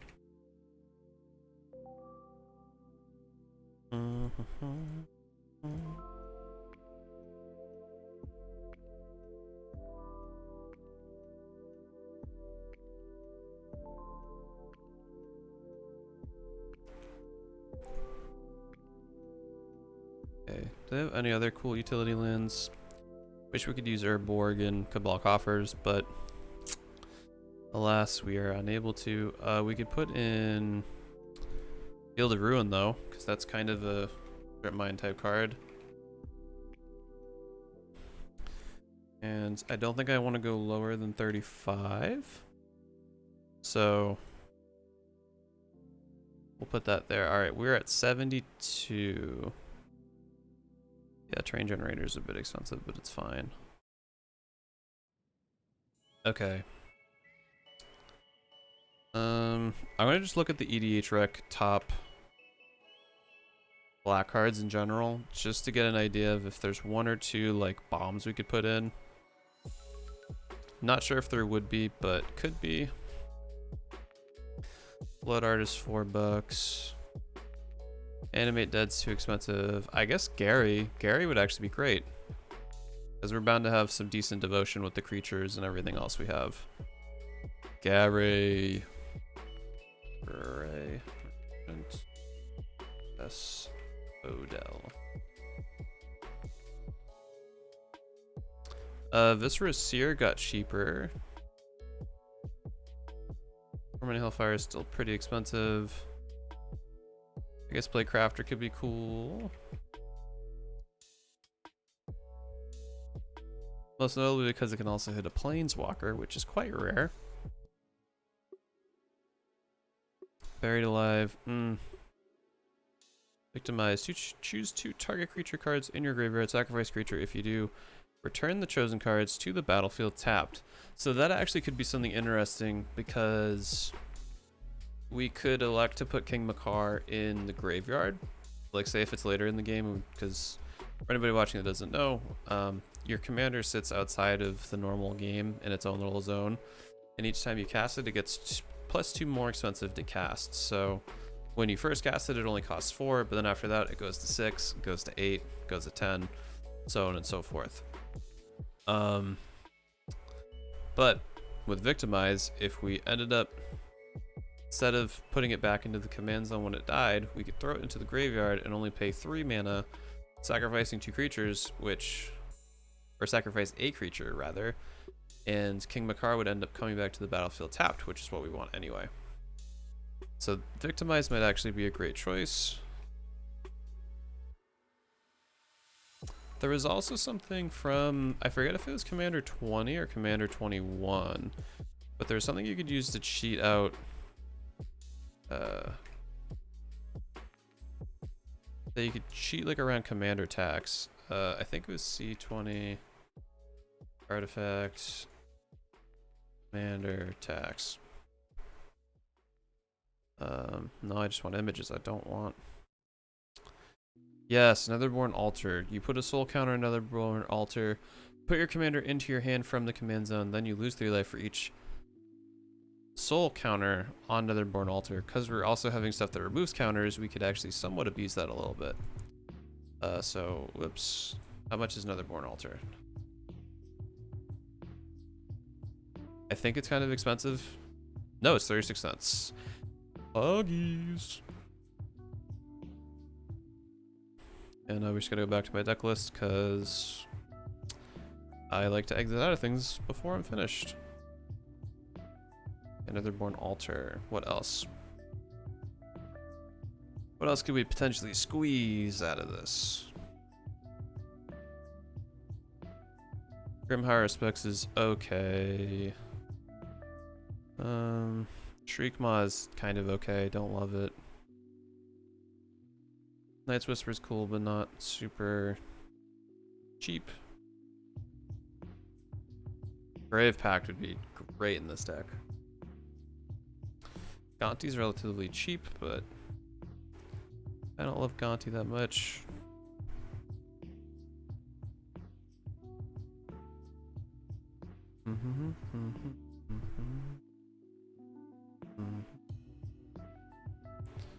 Bum, bum, bum, bum. Oh.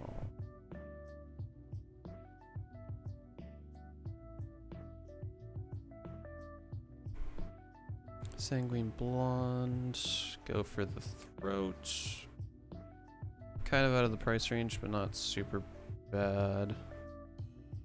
We have a lot of targeted removal, so I don't think we need any more. I still can't believe how much Scheming Symmetry is. I guess people caught on that it's actually good to have a 1 CMC tutor. Who would have thought? I remember the card being like $1.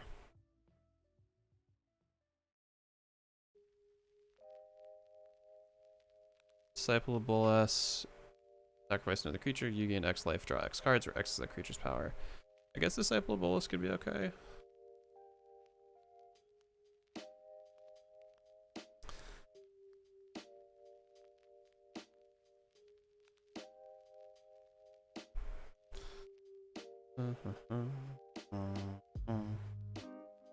On a consultation is only 16 bucks. I feel like that's kind of cheap. The fact that 8,000 decks run Imperial Seal is kind of crazy to me because that card is not cheap. Not in the slightest.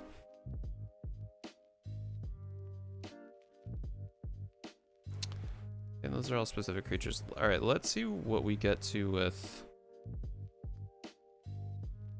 everything here. So let's look at our maybe board stuff first. We're gonna go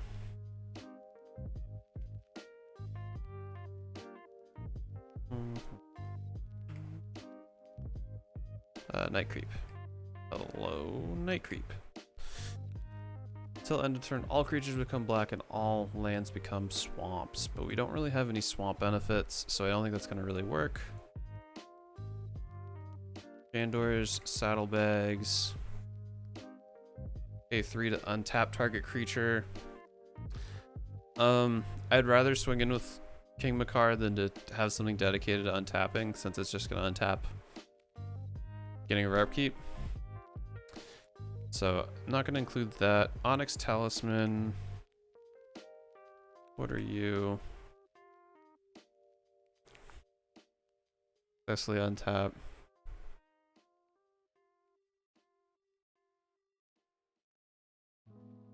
Actually, before I go any further, is there like an obvious combo that I'm missing for King Macar? Because if there's an affordable one, I would definitely go for it.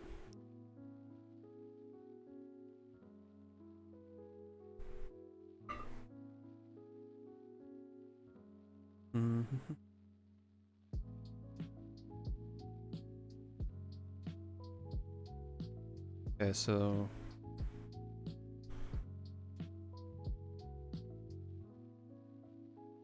I don't really see a ton of synergy there.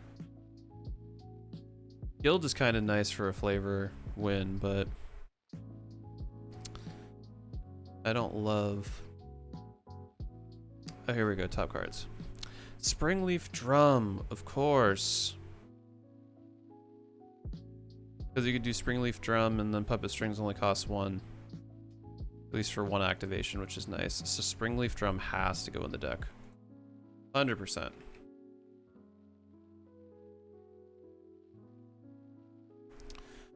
Sword of Perunes. Trading Post, that's okay. Paradise Mantle would be pretty nice just for redundancy's sake.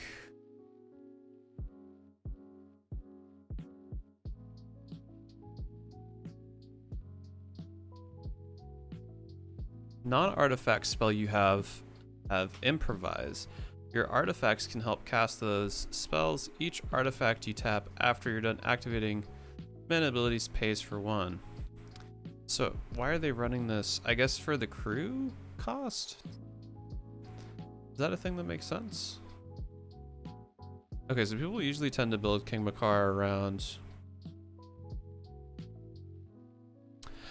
Oh, they probably use the gold. Interesting. So if you have Inspiring Sanctuary, or Inspiring Statuary, excuse me.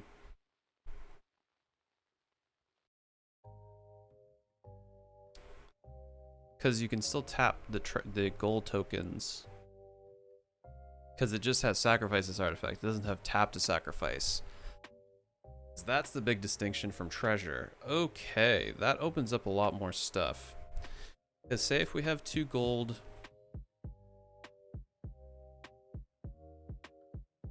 Yeah, because Clock of Omens doesn't tap either. Because you can never really go infinite, but you can get a lot of value. Okay, so let's do Inspiring Statuary. We'll try to see if we can get Paradise Mantle in. And Clock of Omens. Because those are very important cards, I'm now realizing. Because I assumed the reason why...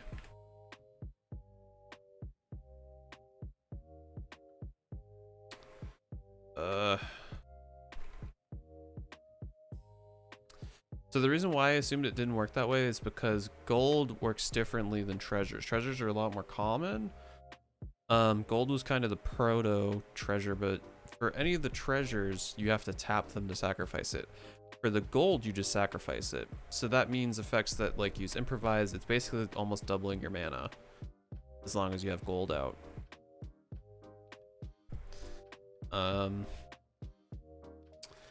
Yeah, then you can get into some pretty wacky stuff. Interesting. Untap target artifacts. Okay, well...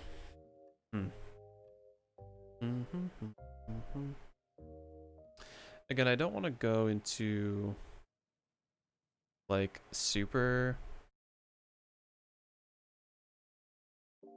Oh, Walking Atlas could be nice too. Maybe we do Walking Atlas instead of Terrain Generator to free up some budget. And then well actually we'll keep it to 37 because I think that's going to be where we want to sit. Because we keep tapping Walking Atlas over and over again. But what I was literally about to say, I'm not going to go super heavy into an artifacts theme. Because I don't think that's going to really be the direction I want to take this in. But I do like the fact that we have some good options now. Costly Plunder becomes a lot better. Costly Plunder.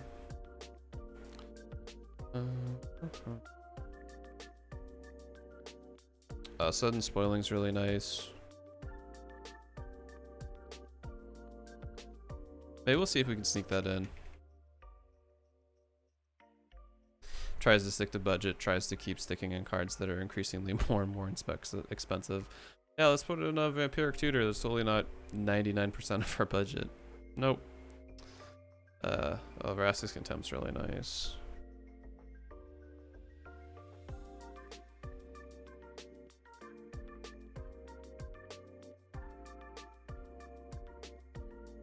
Siphon Mind is kind of an interesting card because you pay 4, or in this case, if we do the Inspire clause. Oh, hold on, I gotta do this before I forget. Change. I technically started at like. Actually, I went live at 5, so I stopped at like 5. No. 4:30 something. We'll say 4:45. I've been fasting lately, and I have to change my my timer.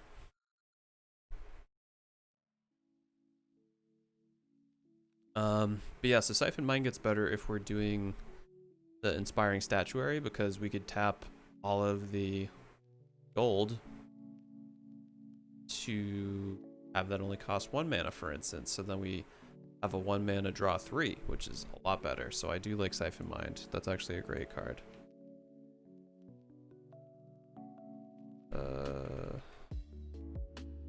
Siphon Mind. God, I'm just, yeah. You know, I don't even know why I try half the time. I surely just copy paste. Okay. Anything else? Ancient Craving gets a bit better, but that's kind of the same thing. And like half the price. So I will keep that in.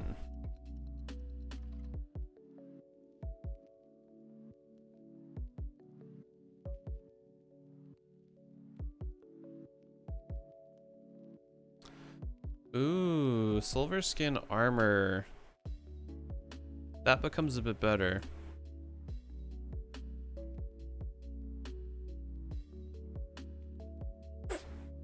Okay. I'm done adding cards. I need to make cuts, because now we're almost 20 cards over where we started. Quite over in budget. But let's just stop.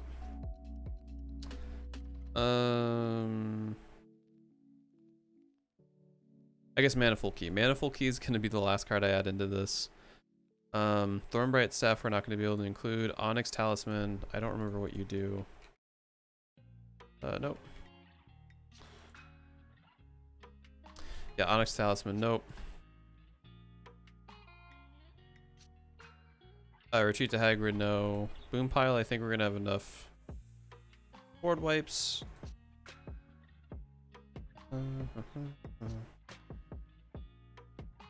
Repay in Kind, what did you do? Each player's life total becomes the lowest life total among all players. Okay, I think Repay in Kind actually has to go in. That's going to be a nice equalizer. And then, let's see, last but not least, we have Null Perfusion.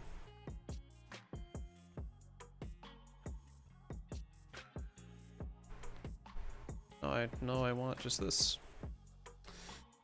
Skip your draw step. Whenever you play a card, draw a card, and your maximum hand size is 2. No, it's not gonna fly, I don't think.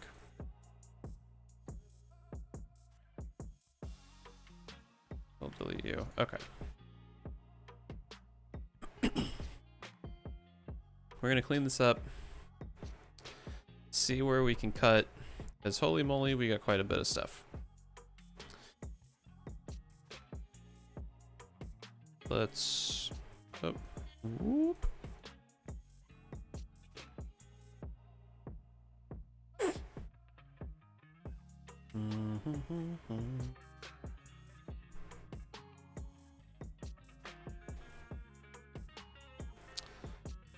Okay, that's everything we need there. What about deck list, please? Thank you. Okay. Visual. Okay, so notably we don't have a ton of creatures that aren't 2 CMC, which that's not the end of the world. Let's go from the higher end and see what we could cut.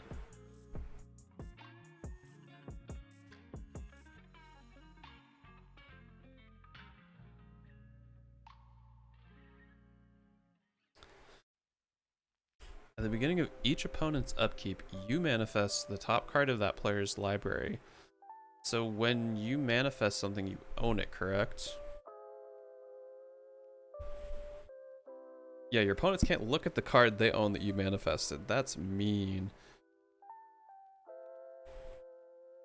If a creature you control but don't own dies at the same time that its owner leaves the game, Thieving Amalgam's last ability triggers. No player loses 2 life, but you gain 2 life.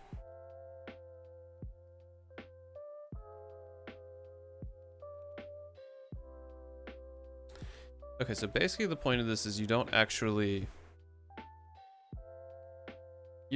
ever really want to manifest. You want to keep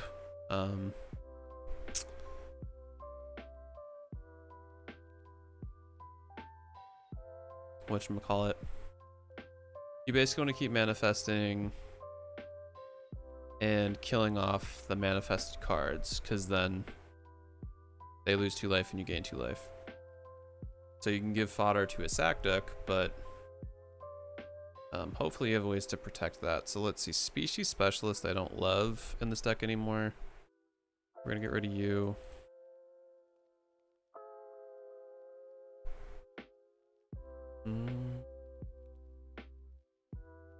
Let's see.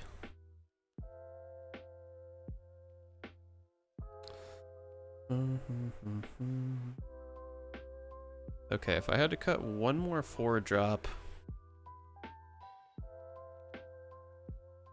mean, a Curse Witch is just kind of nice to put some hate onto somebody else.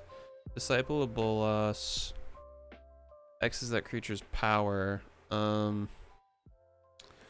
don't really... We're not going to really have anything that's a huge power benefit for us. Like, the most we have is what, 4?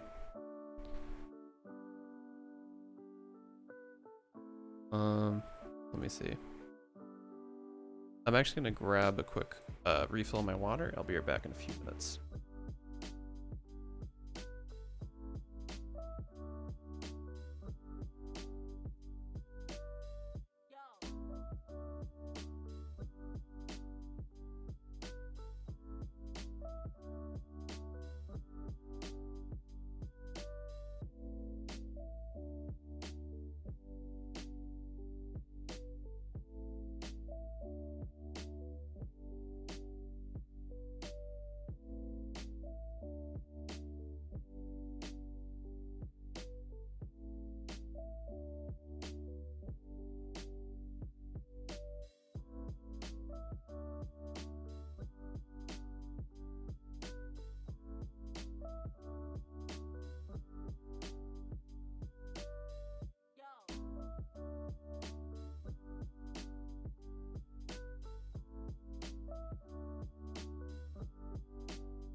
Alrighty, I am back and hydrated. Let's see. Let's save you, go back to edit deck, refresh. I didn't get rid of Disciple. Disciple's gonna go bye-bye.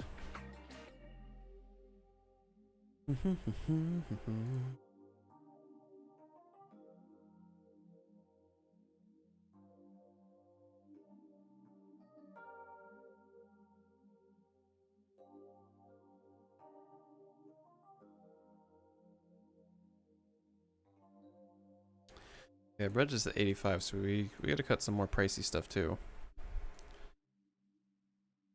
But I want to make the other cuts first, because we might be able to sneak some pricier stuff.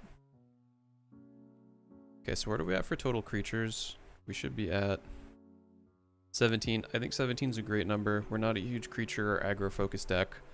Probably not going to become a majority of the ways that we win, because we don't really have a sack outlet. We kind of just have stuff that doesn't care about dying that much.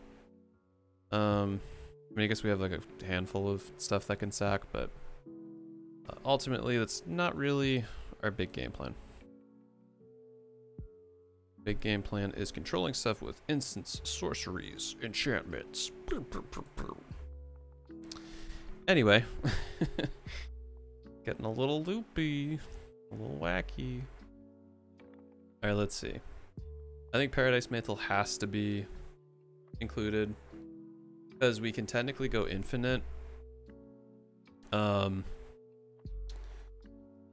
guess Paradise Mantle or Springleaf. We can tap and untap infinite times with, did it not put the E in? I'll take, no, that's not it. What's the Paradise Mantle? Paradise Mantle combo.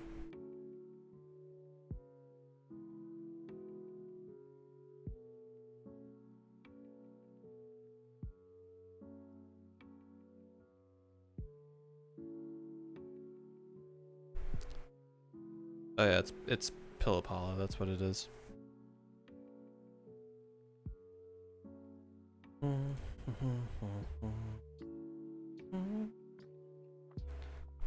Pierce Sight Marrow. That's Circle. Ew, I do not like that combo. Okay, well it's not infinite, but we can get a ton of value out of it if we use Artifact Key M20. Manifold Key.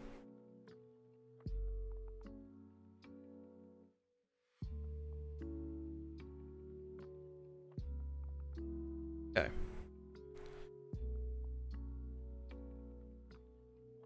That's what I was looking for. Alright, so let's see. Tormod's Crypt, we can take out. Tormod's. The Graveyard Hate's nice, but it's not as needed. I guess same would go for Silent Gravestone. Again, it's still a pretty nice control piece that can lead us to draw more cards, but pretty heavy in the artifacts pool right now, so that's not as important. Okay. Paradise Mantle, yes. Manifold Key, yes. Springleaf Drum, yes. Netherborn Altar, yes. I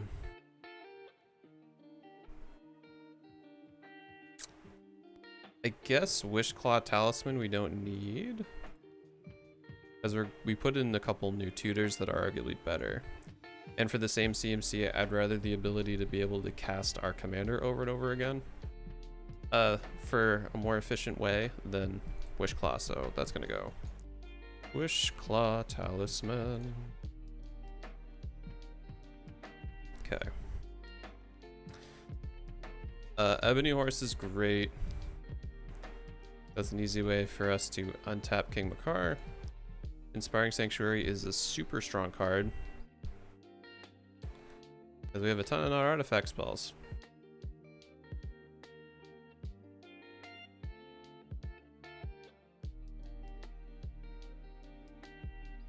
Pub of Strings is also great use. Umbral Mantle. Wonderful.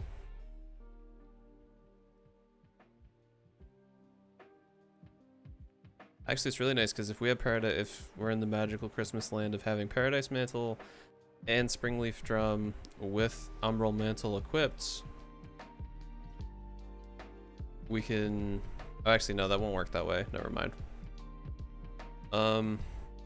I guess in that case, then, is Umbral Mantle really needed?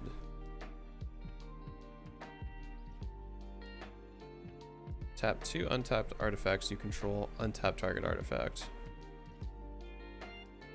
There's gotta be something wacky with Clock of Omens and Silver Skin Armor and all this.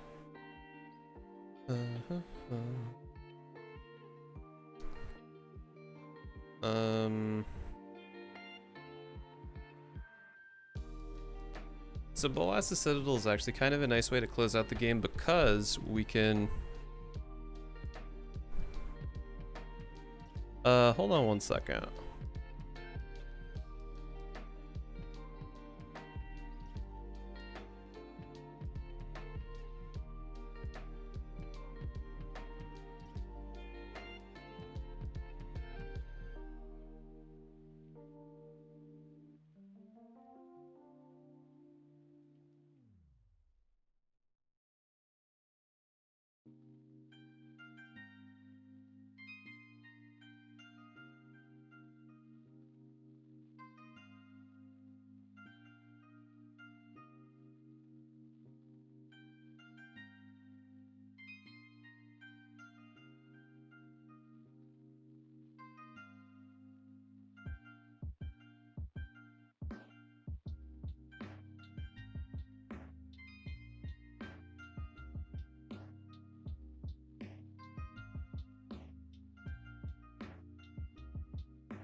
All right, I'm back. Whew, sorry about that. Had a little trouble with, apparently whatever I ate for dinner did not agree with me, and I'm not going to go any further than that. But feeling better now. So we shall carry on. So before I rudely interrupted myself. Balassa Citadel, even though it's higher up, I don't really want to cut it because it feels like it could be a good win con if we get a bunch of gold tokens that we don't really have a great use for. Ping everybody for 10. Lich's Mirror seems less beneficial, so we'll do that. Lich's Mirror.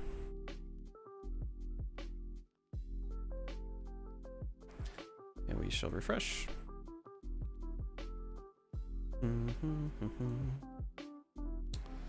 Okay, now we are into some enchantments. Slaughter, well actually, we'll save enchantments because that's pretty low. We will kind of go through the list here of instants and see what's not great.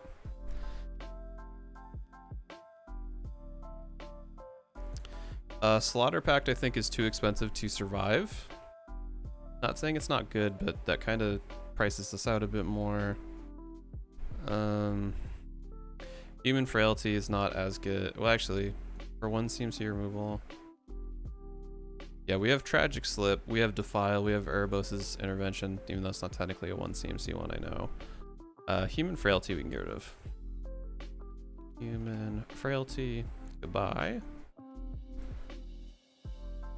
Infernal Reckoning I still don't hate because there's a lot of colorless creatures that people play. And the fact that, like, if people are playing Sad Robot...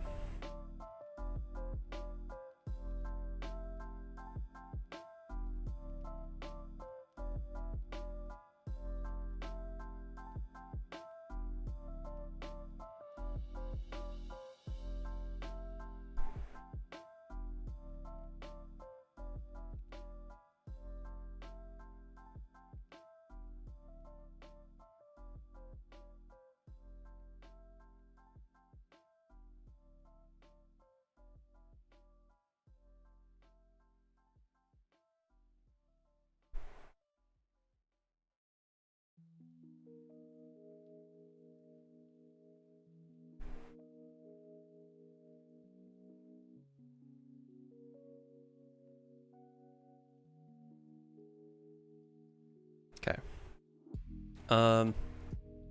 Do you know Infernal Reckoning is technically more fringe than Human Frailty? I feel like it could still have some really great benefits because there's so many colorless creatures that have amazing dying effects added to them, or stuff that's just really powerful in general.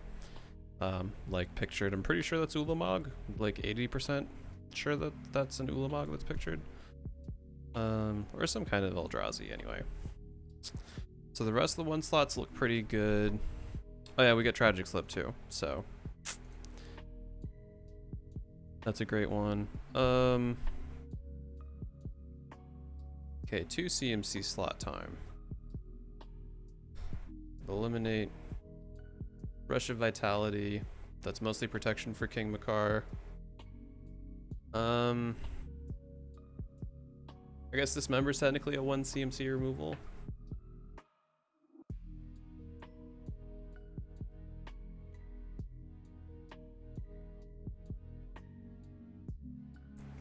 Sudden Spoiling I super want to keep. Like pretty badly. Reckless Spite, I feel like that's too valuable. Okay. I don't think I need 3 removal spells in the 2 slot. So arguably the one that's the most beneficial is definitely Cast Down, because it's anything that's not a legend. Eliminate's really great, so let's get rid of, because also too for both of these we can actually if we have Inspiring Statuary out, we can pay 1 CMC for those, whereas Victim of Night we're not able to do that. So let's get rid of Victim of Night. Okay. Yeah, because Dismember we could actually theoretically cast for free, which is kind of nuts to just -5 something for free. Like seeing that. Or like a 2 CMC Reckless Spider Sudden Spoiling. A-okay with me. Okay, I think that's pretty decent. Scour from Existence I have to get rid of. It's just too expensive. Despite it being one of the few ways we could get rid of some permanents. Okay, Collective Brutalities. Escalate cost is discarding a card, which isn't as great because we don't have a great synergy with discarding stuff. But we do have some ways to reanimate things, so I guess it could be worse. Wait, why is Exhibition Skulker... What?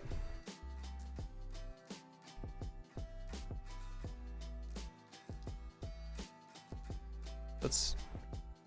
What? I didn't put Expedition Skulker in this deck.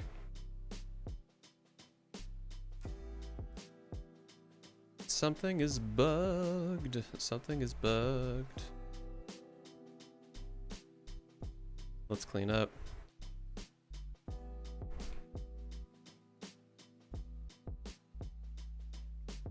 Okay, 9 cards left to cut.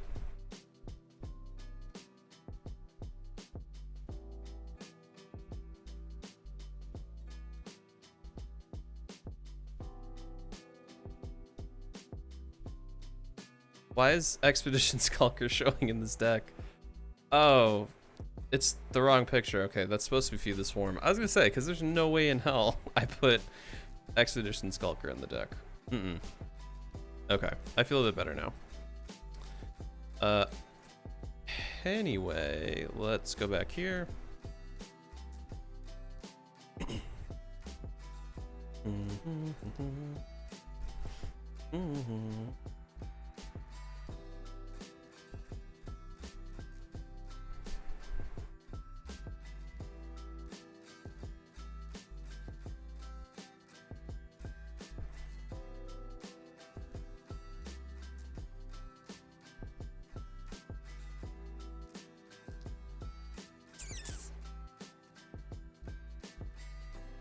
That's gonna throw me the heck off every time I see it. Okay, no, it has the right card art there, it just doesn't before. Okay. Boop. Get out of you. Get back into you. Okay.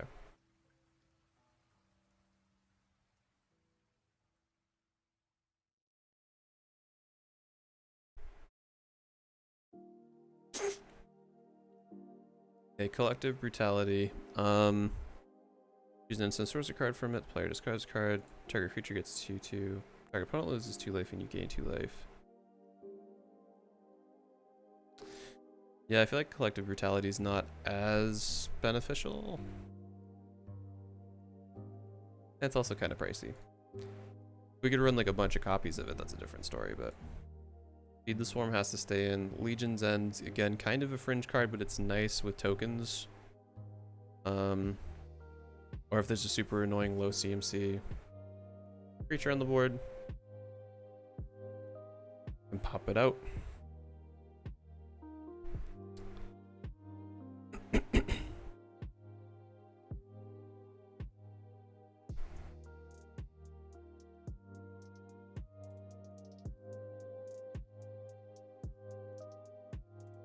Aether Snap, remove and exile all tokens.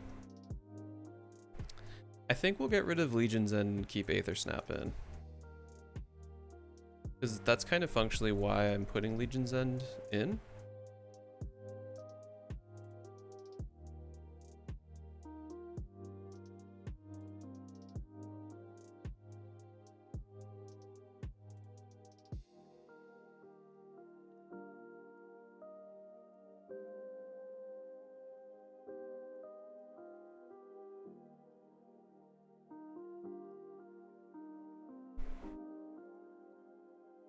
Ghastly Conscription I don't think is going to really be worth it. I'd much rather repay in kind for the same price. And what are we at now for the cost of the deck? Okay, we're still at 71, close to 69, which I'm happy about. If we go back to this view... Okay, we still have 6 cards we need to cut. Fortunately, I think they can be cheaper ones. Oh, let's see.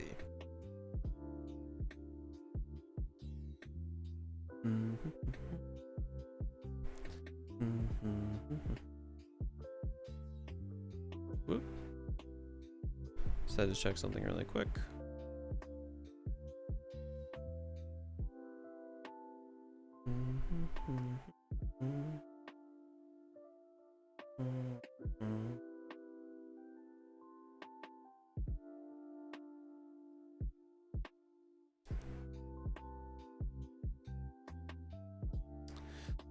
I guess Zulaport cut through. Well, we do want some of our creatures to die.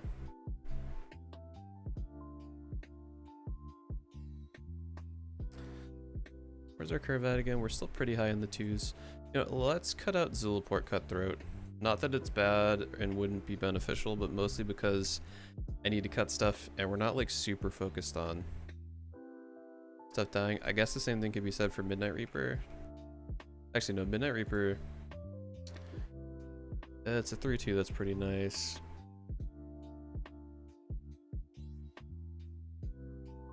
I guess it's just kind of this awkward area where like we're kind of the sacrifice theme, but not really, because we don't have any sack outlets. It's mostly for like I guess most of the stuff dying is either through board wipes or we're looking to use these for value with regards to like having good blockers, ramping out. I guess we'll kind of ultimately see when we end up playing.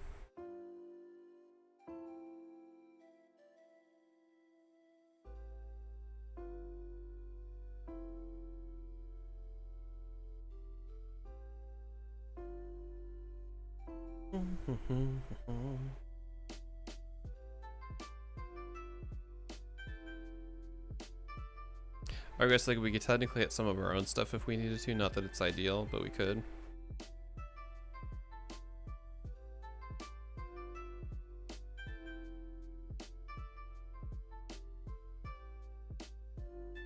Or like let's see how many sack specific.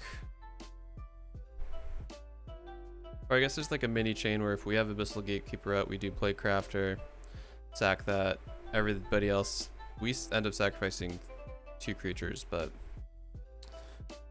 can still make it work that way.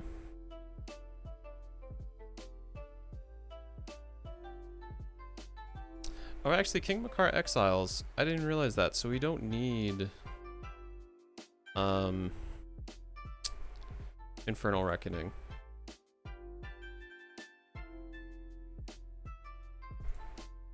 So like, is there anything else that I have that exiles things? Or exiles creatures specifically? Because that's gonna immediately become invalidated once we get this.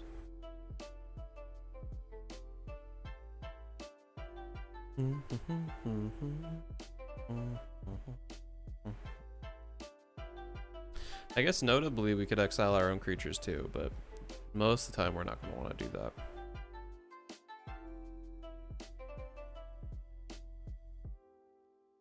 Is Netherborn Altar that much value?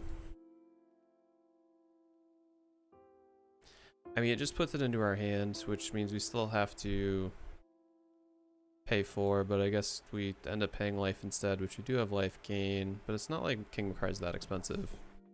But it's probably going to get hated off the board relatively quick, so I think I'm going to still keep that in. Treacherous Link's not that great. It seems okay, like if they have a stuffy doll or something, and you could throw it on there, 'cause then they're going to really hose themselves. But outside of that, I don't see much use.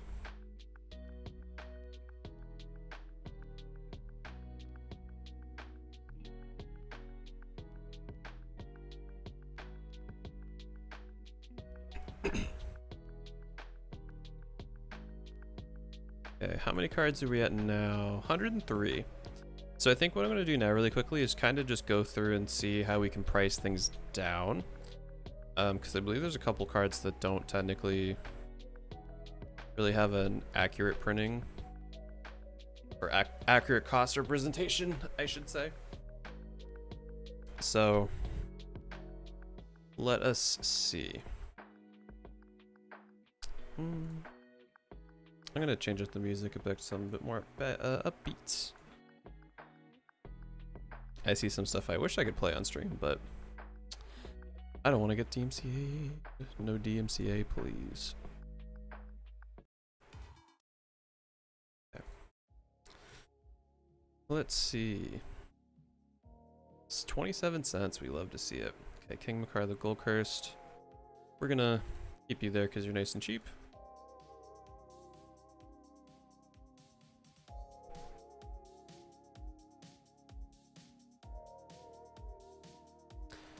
Huh, didn't realize I got a print in 2XM.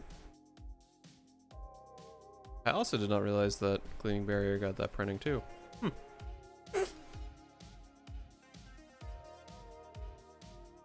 Do we pay 1 more cent to ball out? No, I kind of like the angry. Okay. Hollow Masters reprint, great. Walking Atlas, great.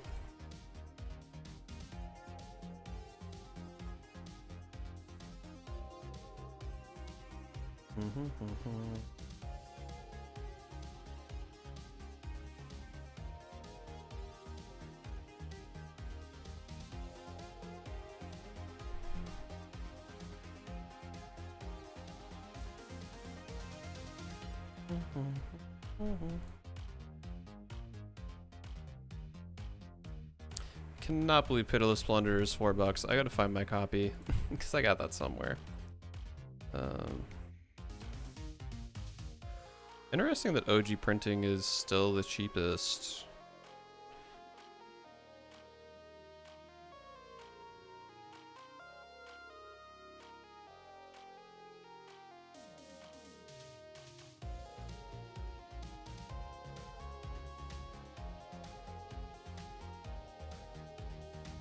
Ooh, that Lorwyn artwork is so cool. Not that this one's bad, but I don't know, something about the motion in that I love a lot.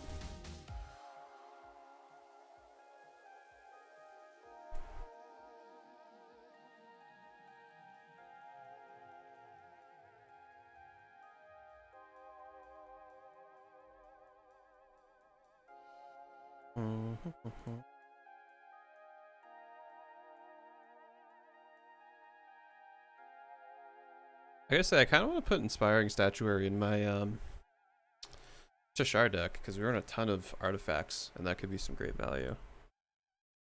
Umbral Mantle. Mystery Booster me, please. Aligned Hedron Network's coming out. Because now that I remember that King Macar exiles things permanently, it's not really as big of a deal. Specify printing. Ooh, 5th Dawn had a cool one. I love my promo version I have. Not that the original one stinks, but something about it just does it for me. Oh, Underworld Dreams was a reprint? Dang. I had no idea. That's pretty cool. Reprints for the reprint god.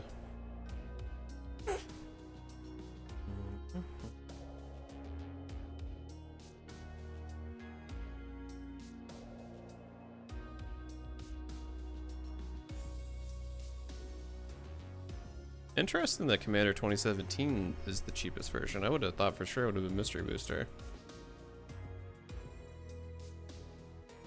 Dark Ritual.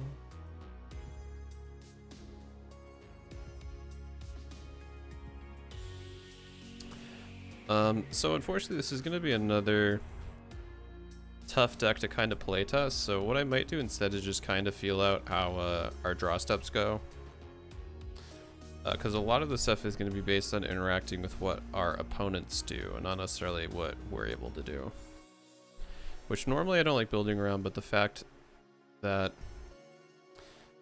all of our interactive type things are removal kind of makes a bigger difference. Ooh, I didn't know Eliminate had a sick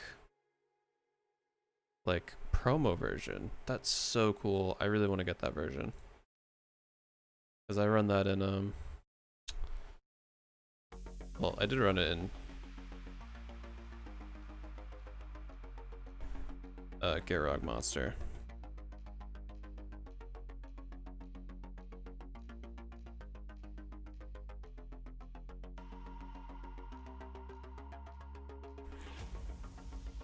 No, I don't want to open. Give me the printing.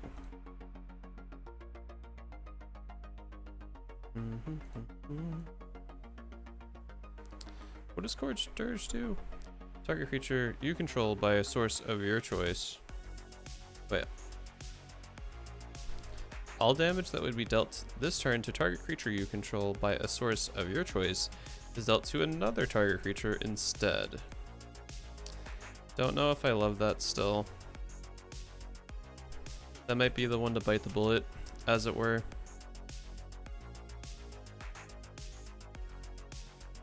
Actually, Reckless Spite can go. Sudden Spoiling has to stay. 344. Heat to Extinction.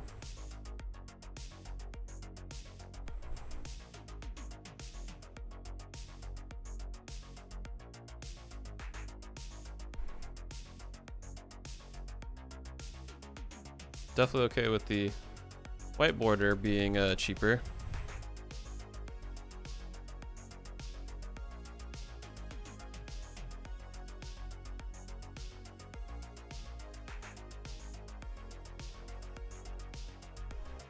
$0.17. Bingo.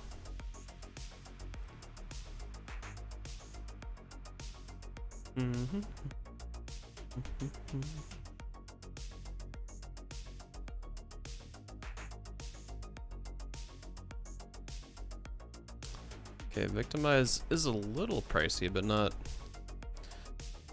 the end of the world. It's 221.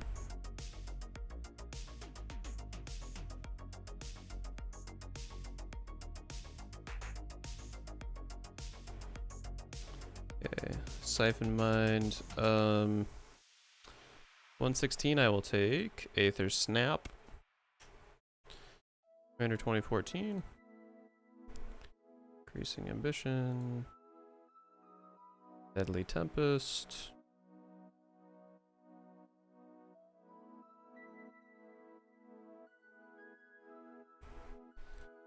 Okay, Buried Ruin, I'm pretty sure got, yeah, Double Masters.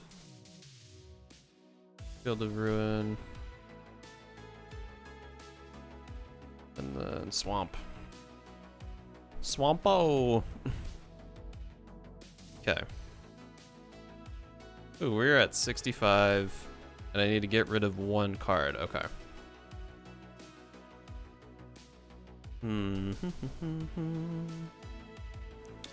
Creatures I want to keep the same. I'm pretty happy with instants and sorceries.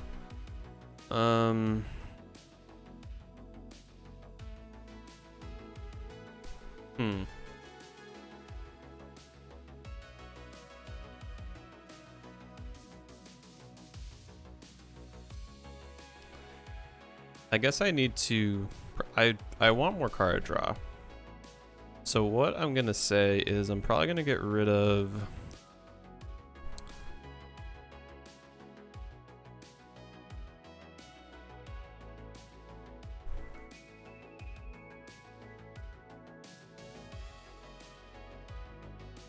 Read the Bones, Death Cloud. How's our curve? Are we too high in the cost for one CMC over another? Will Scryfall overload? Okay. 7 CMC plus we're kind of on the higher end of, but that's not horrendous. I wouldn't mind cutting. Let's see. So Repaying Kind to 7. Deadly Tempest to 6. It is a board wipe though, which is nice. We don't run a ton of creatures and we don't mind if ours die, so that's okay. Bolas's Citadel is a 6. Price of Knowledge is a 7. Man, Price of Knowledge and Underworld Dreams together is quite the combo.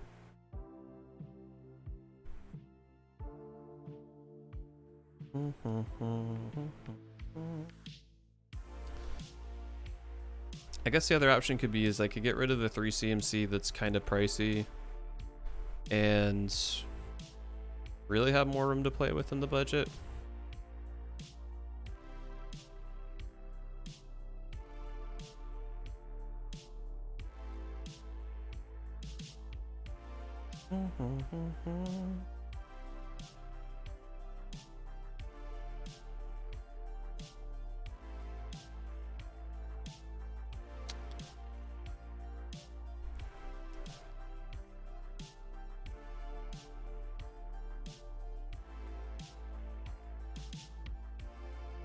All right, let's count how many board wipes we have.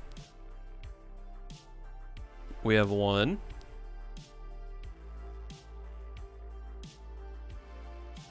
Like 1.5, well no, 1. We have 1, 2, 3, kind of.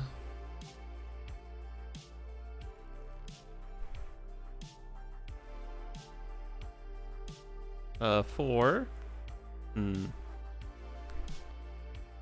Okay, so 4 is actually a pretty good number.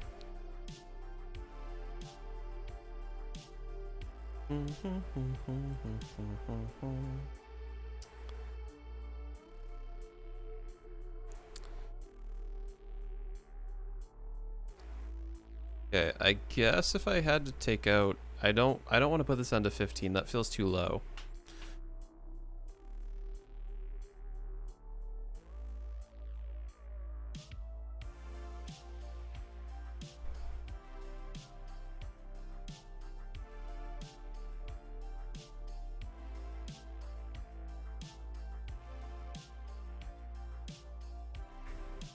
Price of knowledge is nice because it doesn't hit us, but we still get the benefit of having no maximum hand size. And I do quite like that shield. Okay, is Aether Snap worth it for 5 CMC?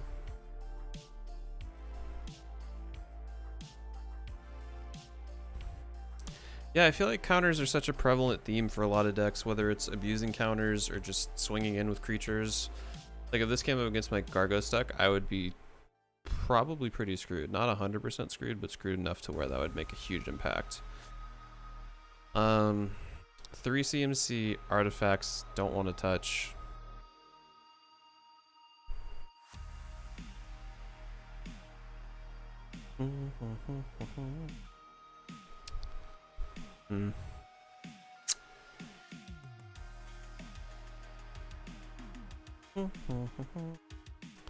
I mean, I don't want to go down to 36 lands. That feels too low. Black market is way, way, way too good for us to get more mana. Because Consume Spirit, we can eliminate somebody pretty easily.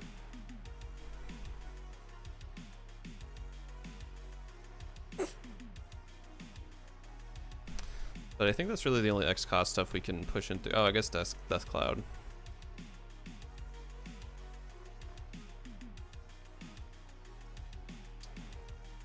Oh boy, this last card is quite the card to cut.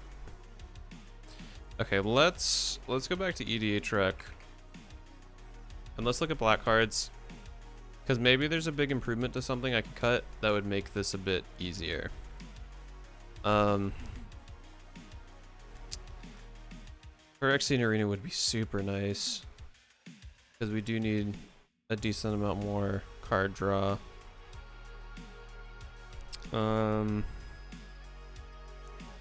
Viscerus here, I guess, could be a nice replacement. Because it would be a sack outlet that we could look into. Let's get rid of a Cursed Witch. I know we're kind of just trading a 1-for-1, but let's get rid of a Cursed Witch and we will put in Viscerus here. Let's remove you. Let's specify the printing. Magic 2011. I know this kind of just increased our budget, but that's fine. Okay.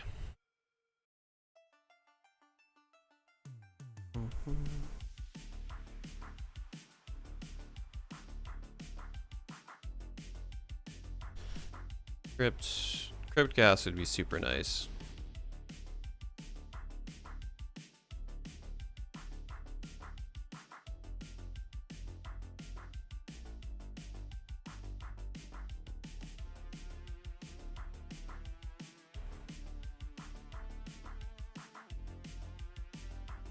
I mean, Exsanguinate could be a great way to close out the game too.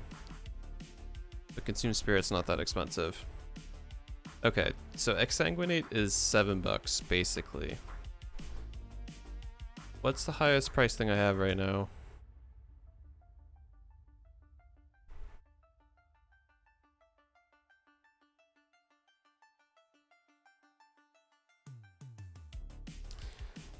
I guess Black Market, but the only thing is Black Market would enable us to kill someone with Exsanguinate pretty easily.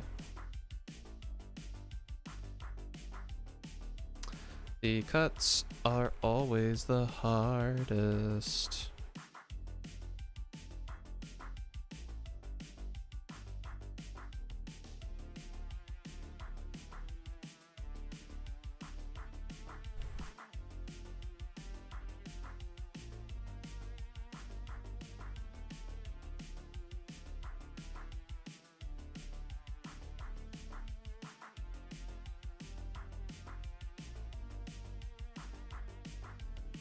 Dread Presence could be okay.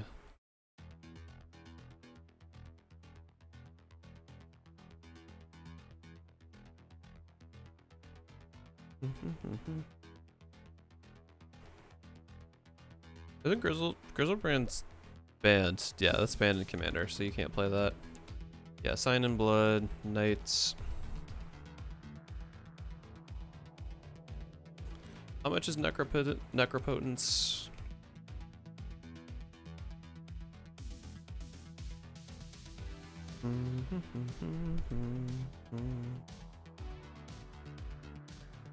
Yeah, 30 bucks. That's not working.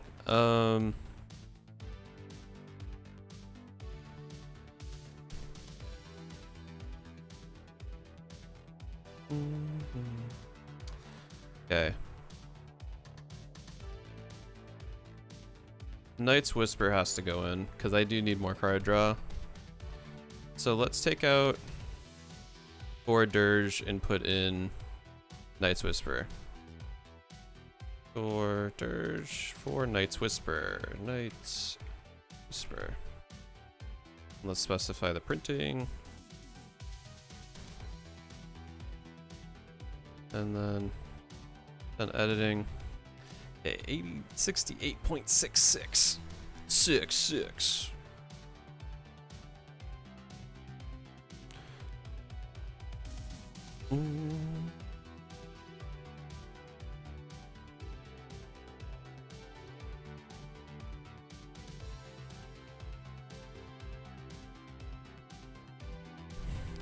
Man, this has to be one of the hardest cuts I've had to make. One of the toughest.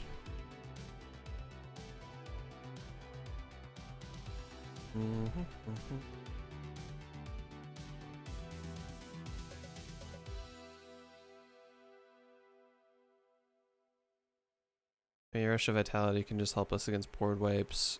How many of those types of effects do I have? I have Supernatural Stamina. Rush of Vitality. And that's it. Ad nauseum's great, but I don't want to cut it.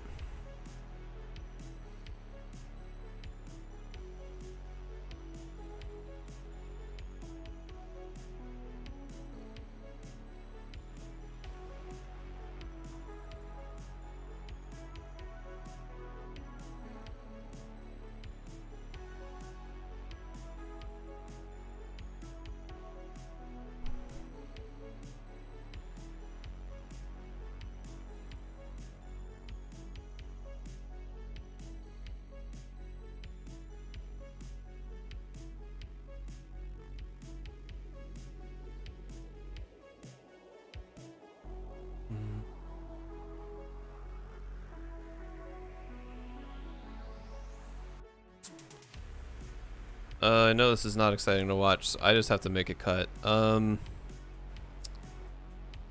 Increasing ambition's too good. I guess Siphon Mind, because there could be people that have no cards in hand and that kind of burns me.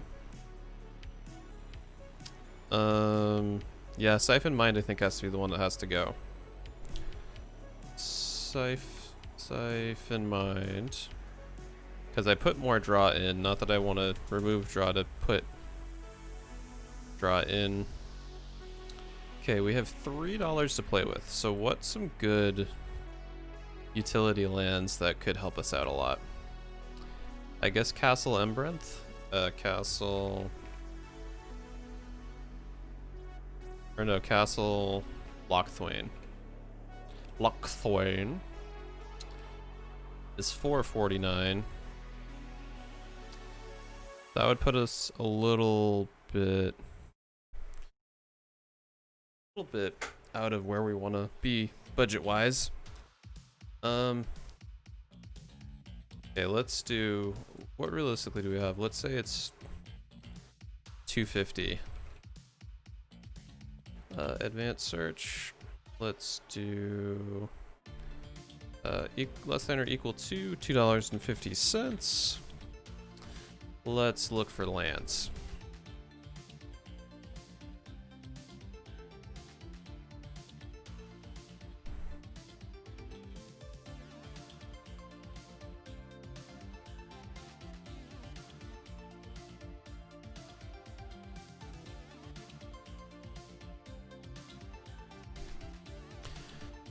Do we put treasure map in actually?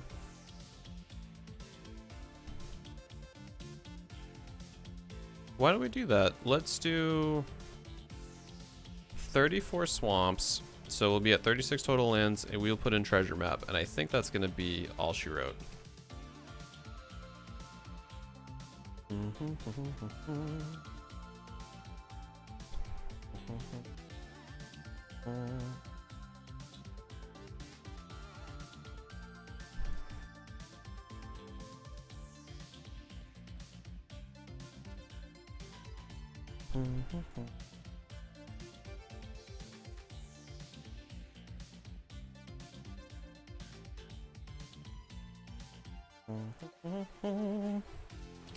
Okay. Treasure map, treasure cove. Come on. 69.79. Okay. You know what?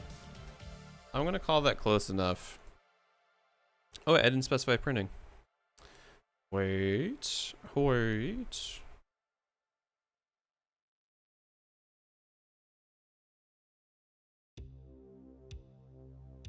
Okay.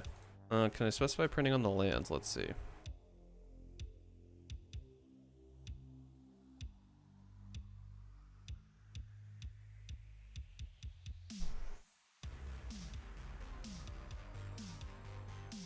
Actually, we don't want it.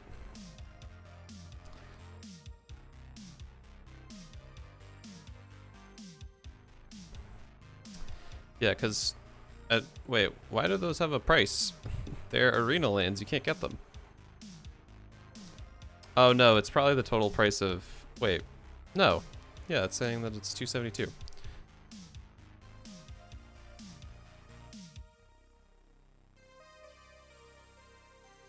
What about a different arena printing? Or maybe it just picks the parallel that works best. Like, what if we do this? Is it gonna just... No, 69.11, okay. Yeah. 11 cents I'm not gonna lose sleep over. So we're gonna call this one done. Let me just pop this over quick into tapped out. So we can go ahead and see what we do. Make a copy. Oh no. I do this all the time.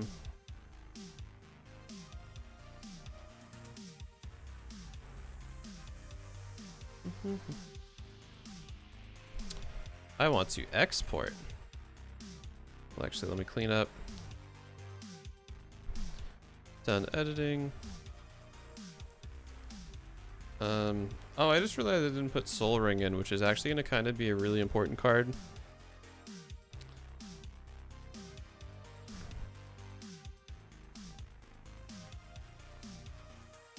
I mean, is Soul Ring more important than... You know what? I'm not going to put Soul Ring in. Heck, no. Okay, let's export. Copy to clipboard. Let's go ahead and... Whoa, why is this lagging? King, Macar, the gold curse. And this is mono black. Troll.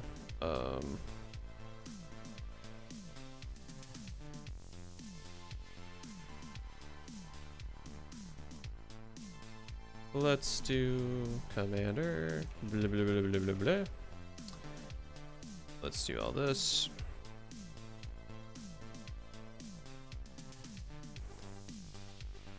Then we do boop CMDR.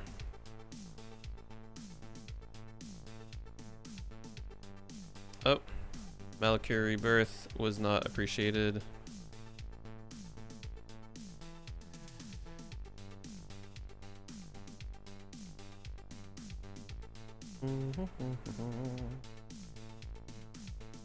Alrighty.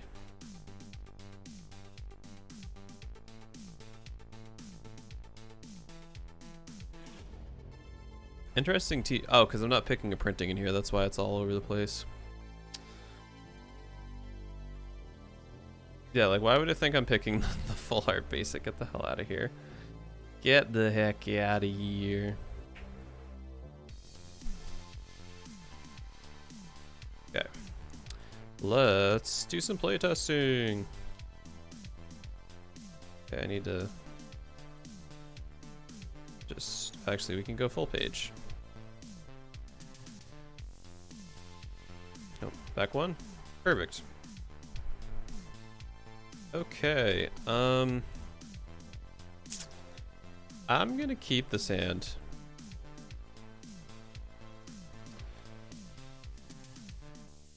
Sacrifice an artifact or a creature. Okay, so we just got one. Next turn. Boop, boop, boop. We're gonna play treasure map next turn. We'll play Field of Ruin. We'll tap it. Put a landmark counter on this. And we're gonna scry. We're gonna move this to the bottom of our library. That gets tapped. Next turn. 1, 2, 3, 4. King Macar. Okay. Ooh, alright, let's do this. We're gonna pay one to put a landmark counter on this. We're gonna tap it. We're gonna keep that to the top of our library because that's quite good. Then we're gonna pay 1, 2, 3. For Umbral Mantle, we're gonna pay 0 and equip it to King Macar, the Gold Cursed. Next turn, we are gonna, let's see here. We're gonna pay one last time to add 3. Scry 1. I'll keep sudden spoiling up. Now that there's 3 or more, we're going to remove all of these. We're gonna flip you. Because now you're a land. And then we're gonna add 3 treasure tokens. 1, 2, 3.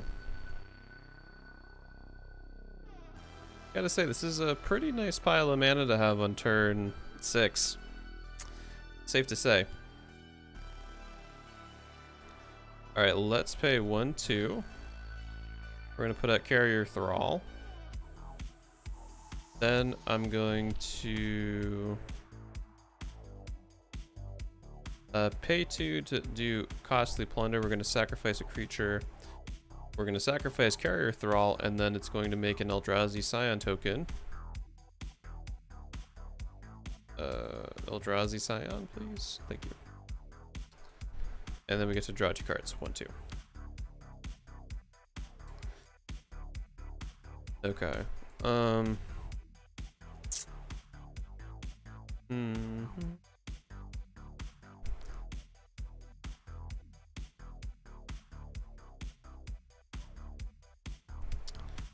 right, let's say we're good with this turn. We end up swinging into somebody that doesn't have any creatures out.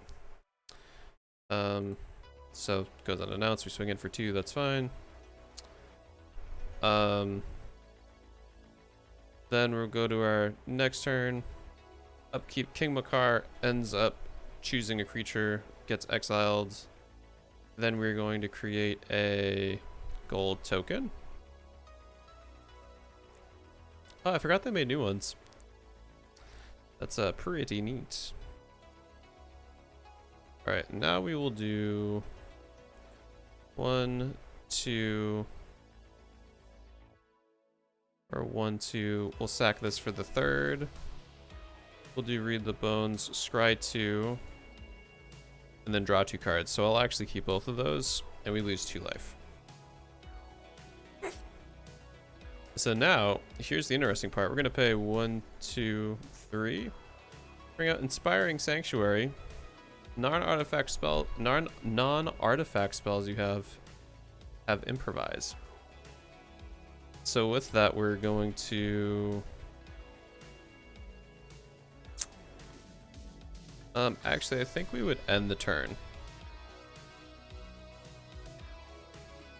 Yeah, I'm going to end the turn because I mostly want to see what would happen with this board state on turn 8. So let's say we want to cast Death Cloud.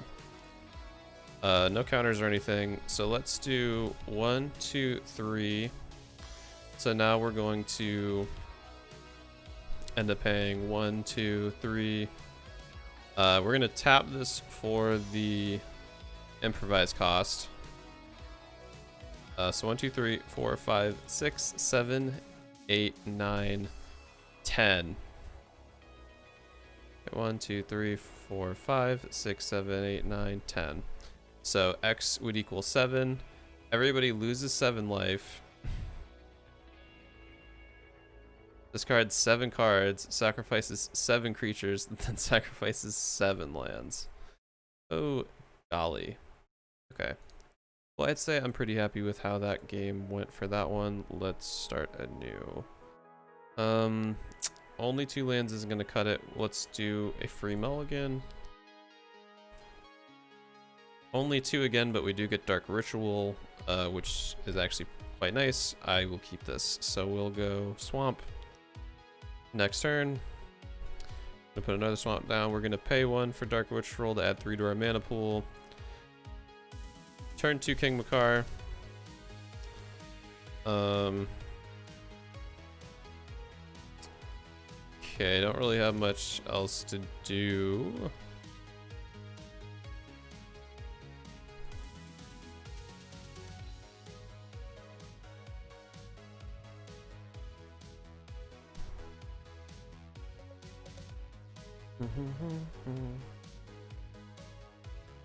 Yeah, don't really have much to do, unfortunately. So let's say we swing in. There's 1 creature that's out. We end up making a gold token on our upkeep. So King Macar is nice because it kind of ramps us. Not kind of, it does. Which definitely makes not hitting these land drops hurt a little bit less.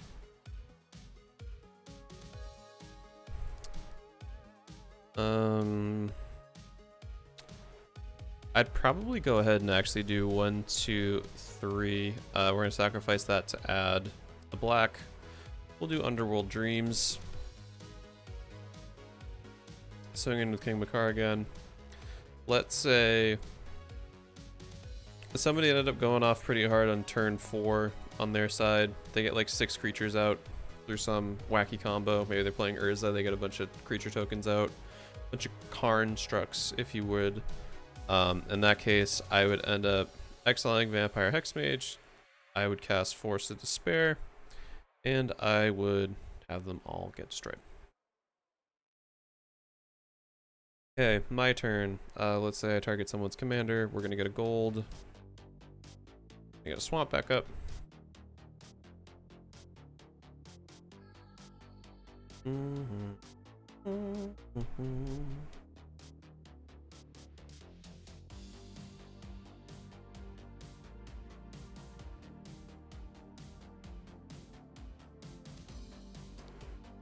Guess I would do 1, 2, 3, 4. Put out Revenge of Ravens. So now whenever anybody draws a card or I get attacked, people lose 1 life. Okay, turn 6, we got 4 now. I would do 1, 2, 3. Umbral Mantle, I'll pay 0 to equip. King Macar, swing it again. Next turn. Token, gold.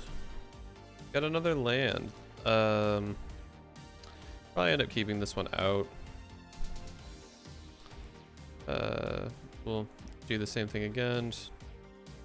Make a gold token. Next turn. Finally, alright, we pay 2. Treasure map. Pay 1, we'll tap, we'll scry. We'll put this in the bottom. Next turn. Ooh, silver skin armor. That's kind of nice. Okay. Well, at least the good news is we still have a, like, Macar is just such a great source of targeted removal for creatures. As long as we can get that out early enough, we can still make a pretty big impact. As long as it doesn't get removed. Okay, Walking Atlas and 2 lands. You know, I would probably keep this hand just to see. So let's go. We'll do Buried Ruin next turn. Swamp. I'd pay 2 to put out Dire Fleet Hoarder. Next turn, we get another land. I would then do pay 2. Targeting ourselves, we lose 2 life, draw 2 cards. 1, 2. Beautiful, beautiful, beautiful. Okay, next turn. 1, 2, 3, 4. King Macar, baby. Then the turn after that, I would probably go through and I'll probably end the turn because I can't attack with King Macar. I guess Lightning Greaves would be okay to try to get him to attack more often. Dire Fleet Hoarder. I'm not going to do anything with that. Alright, so we'll go to next turn. We'll pay the equip cost of 1. Ooh, excuse me. So yeah, Paradise Mantle goes on to King Macar. Which means we can now tap it to add mana, which is wonderful. Wonderful, even.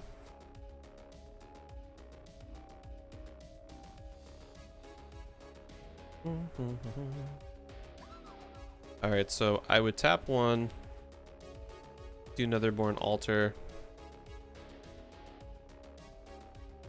Then I would pay 2 to do Walking Atlas. Next turn, pay a land. We're gonna flip you. Because I'm gonna tap this and actually put out Malakir Mire out as an early land.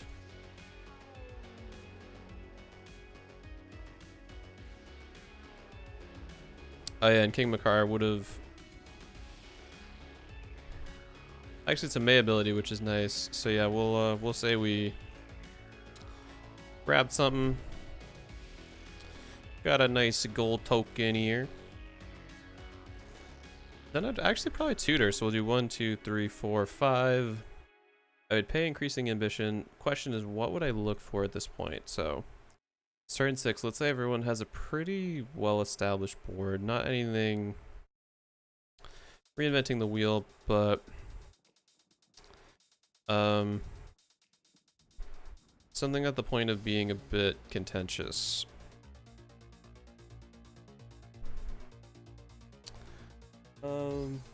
I guess Price of Knowledge. Price of Knowledge would be nice. I feel like it's kind of a pseudo-political card that would make me a bit more valuable to keep around in some ways if someone's like going off a card draw. Let's go to next turn. Let's say someone removed King Macar. Gonna go back to the command zone with counters on it, but I'm gonna play a land. We're gonna tap this to put a soul counter. Put King Macar in our hands. We lose 2 life. 3 life. Then I would end up paying 1, 2, 3, 4. King Macar. Pay 1 to equip King Macar with Paradise Mantle.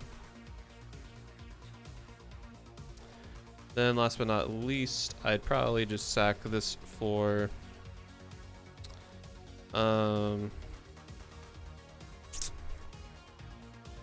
black, tap this for black, put out Screamy Mr. T. Next turn, go here, or at turn 8 and basically the same thing. Can tap for color, but let's do 1, 2, 3, 4, 5, 6, and we will do Price of Knowledge.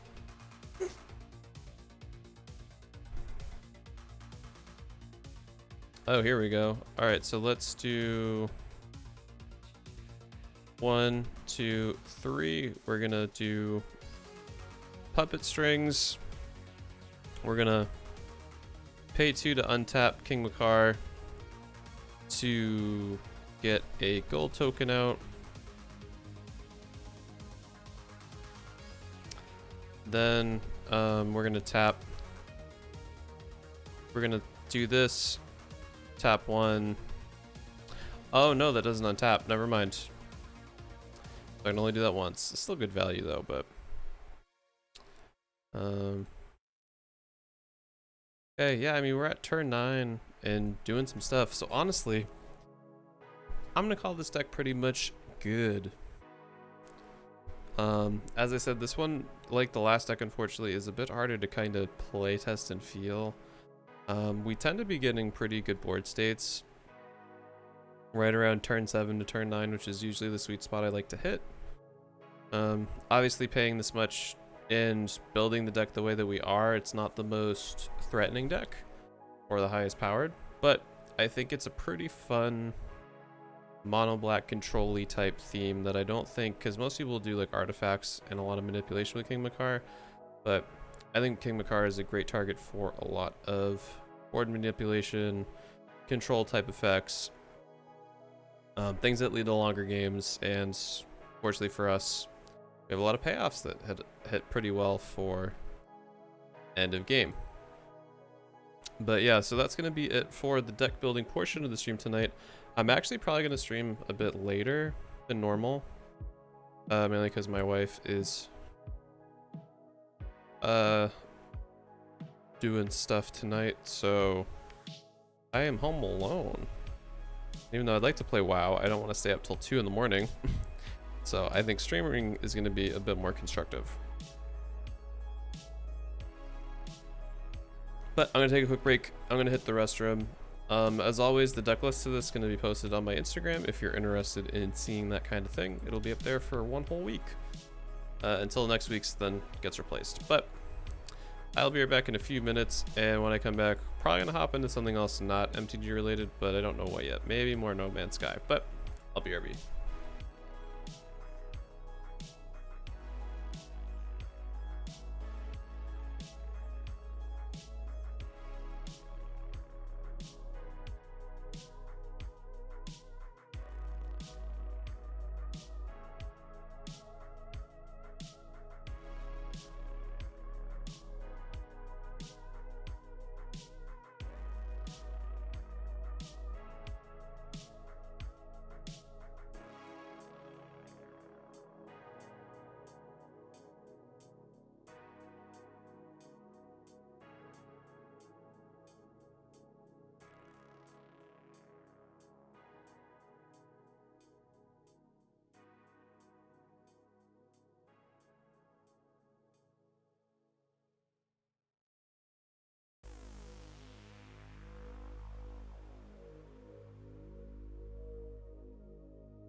Actually, I'm back a little early because I did some thinking and I got an early stream tomorrow.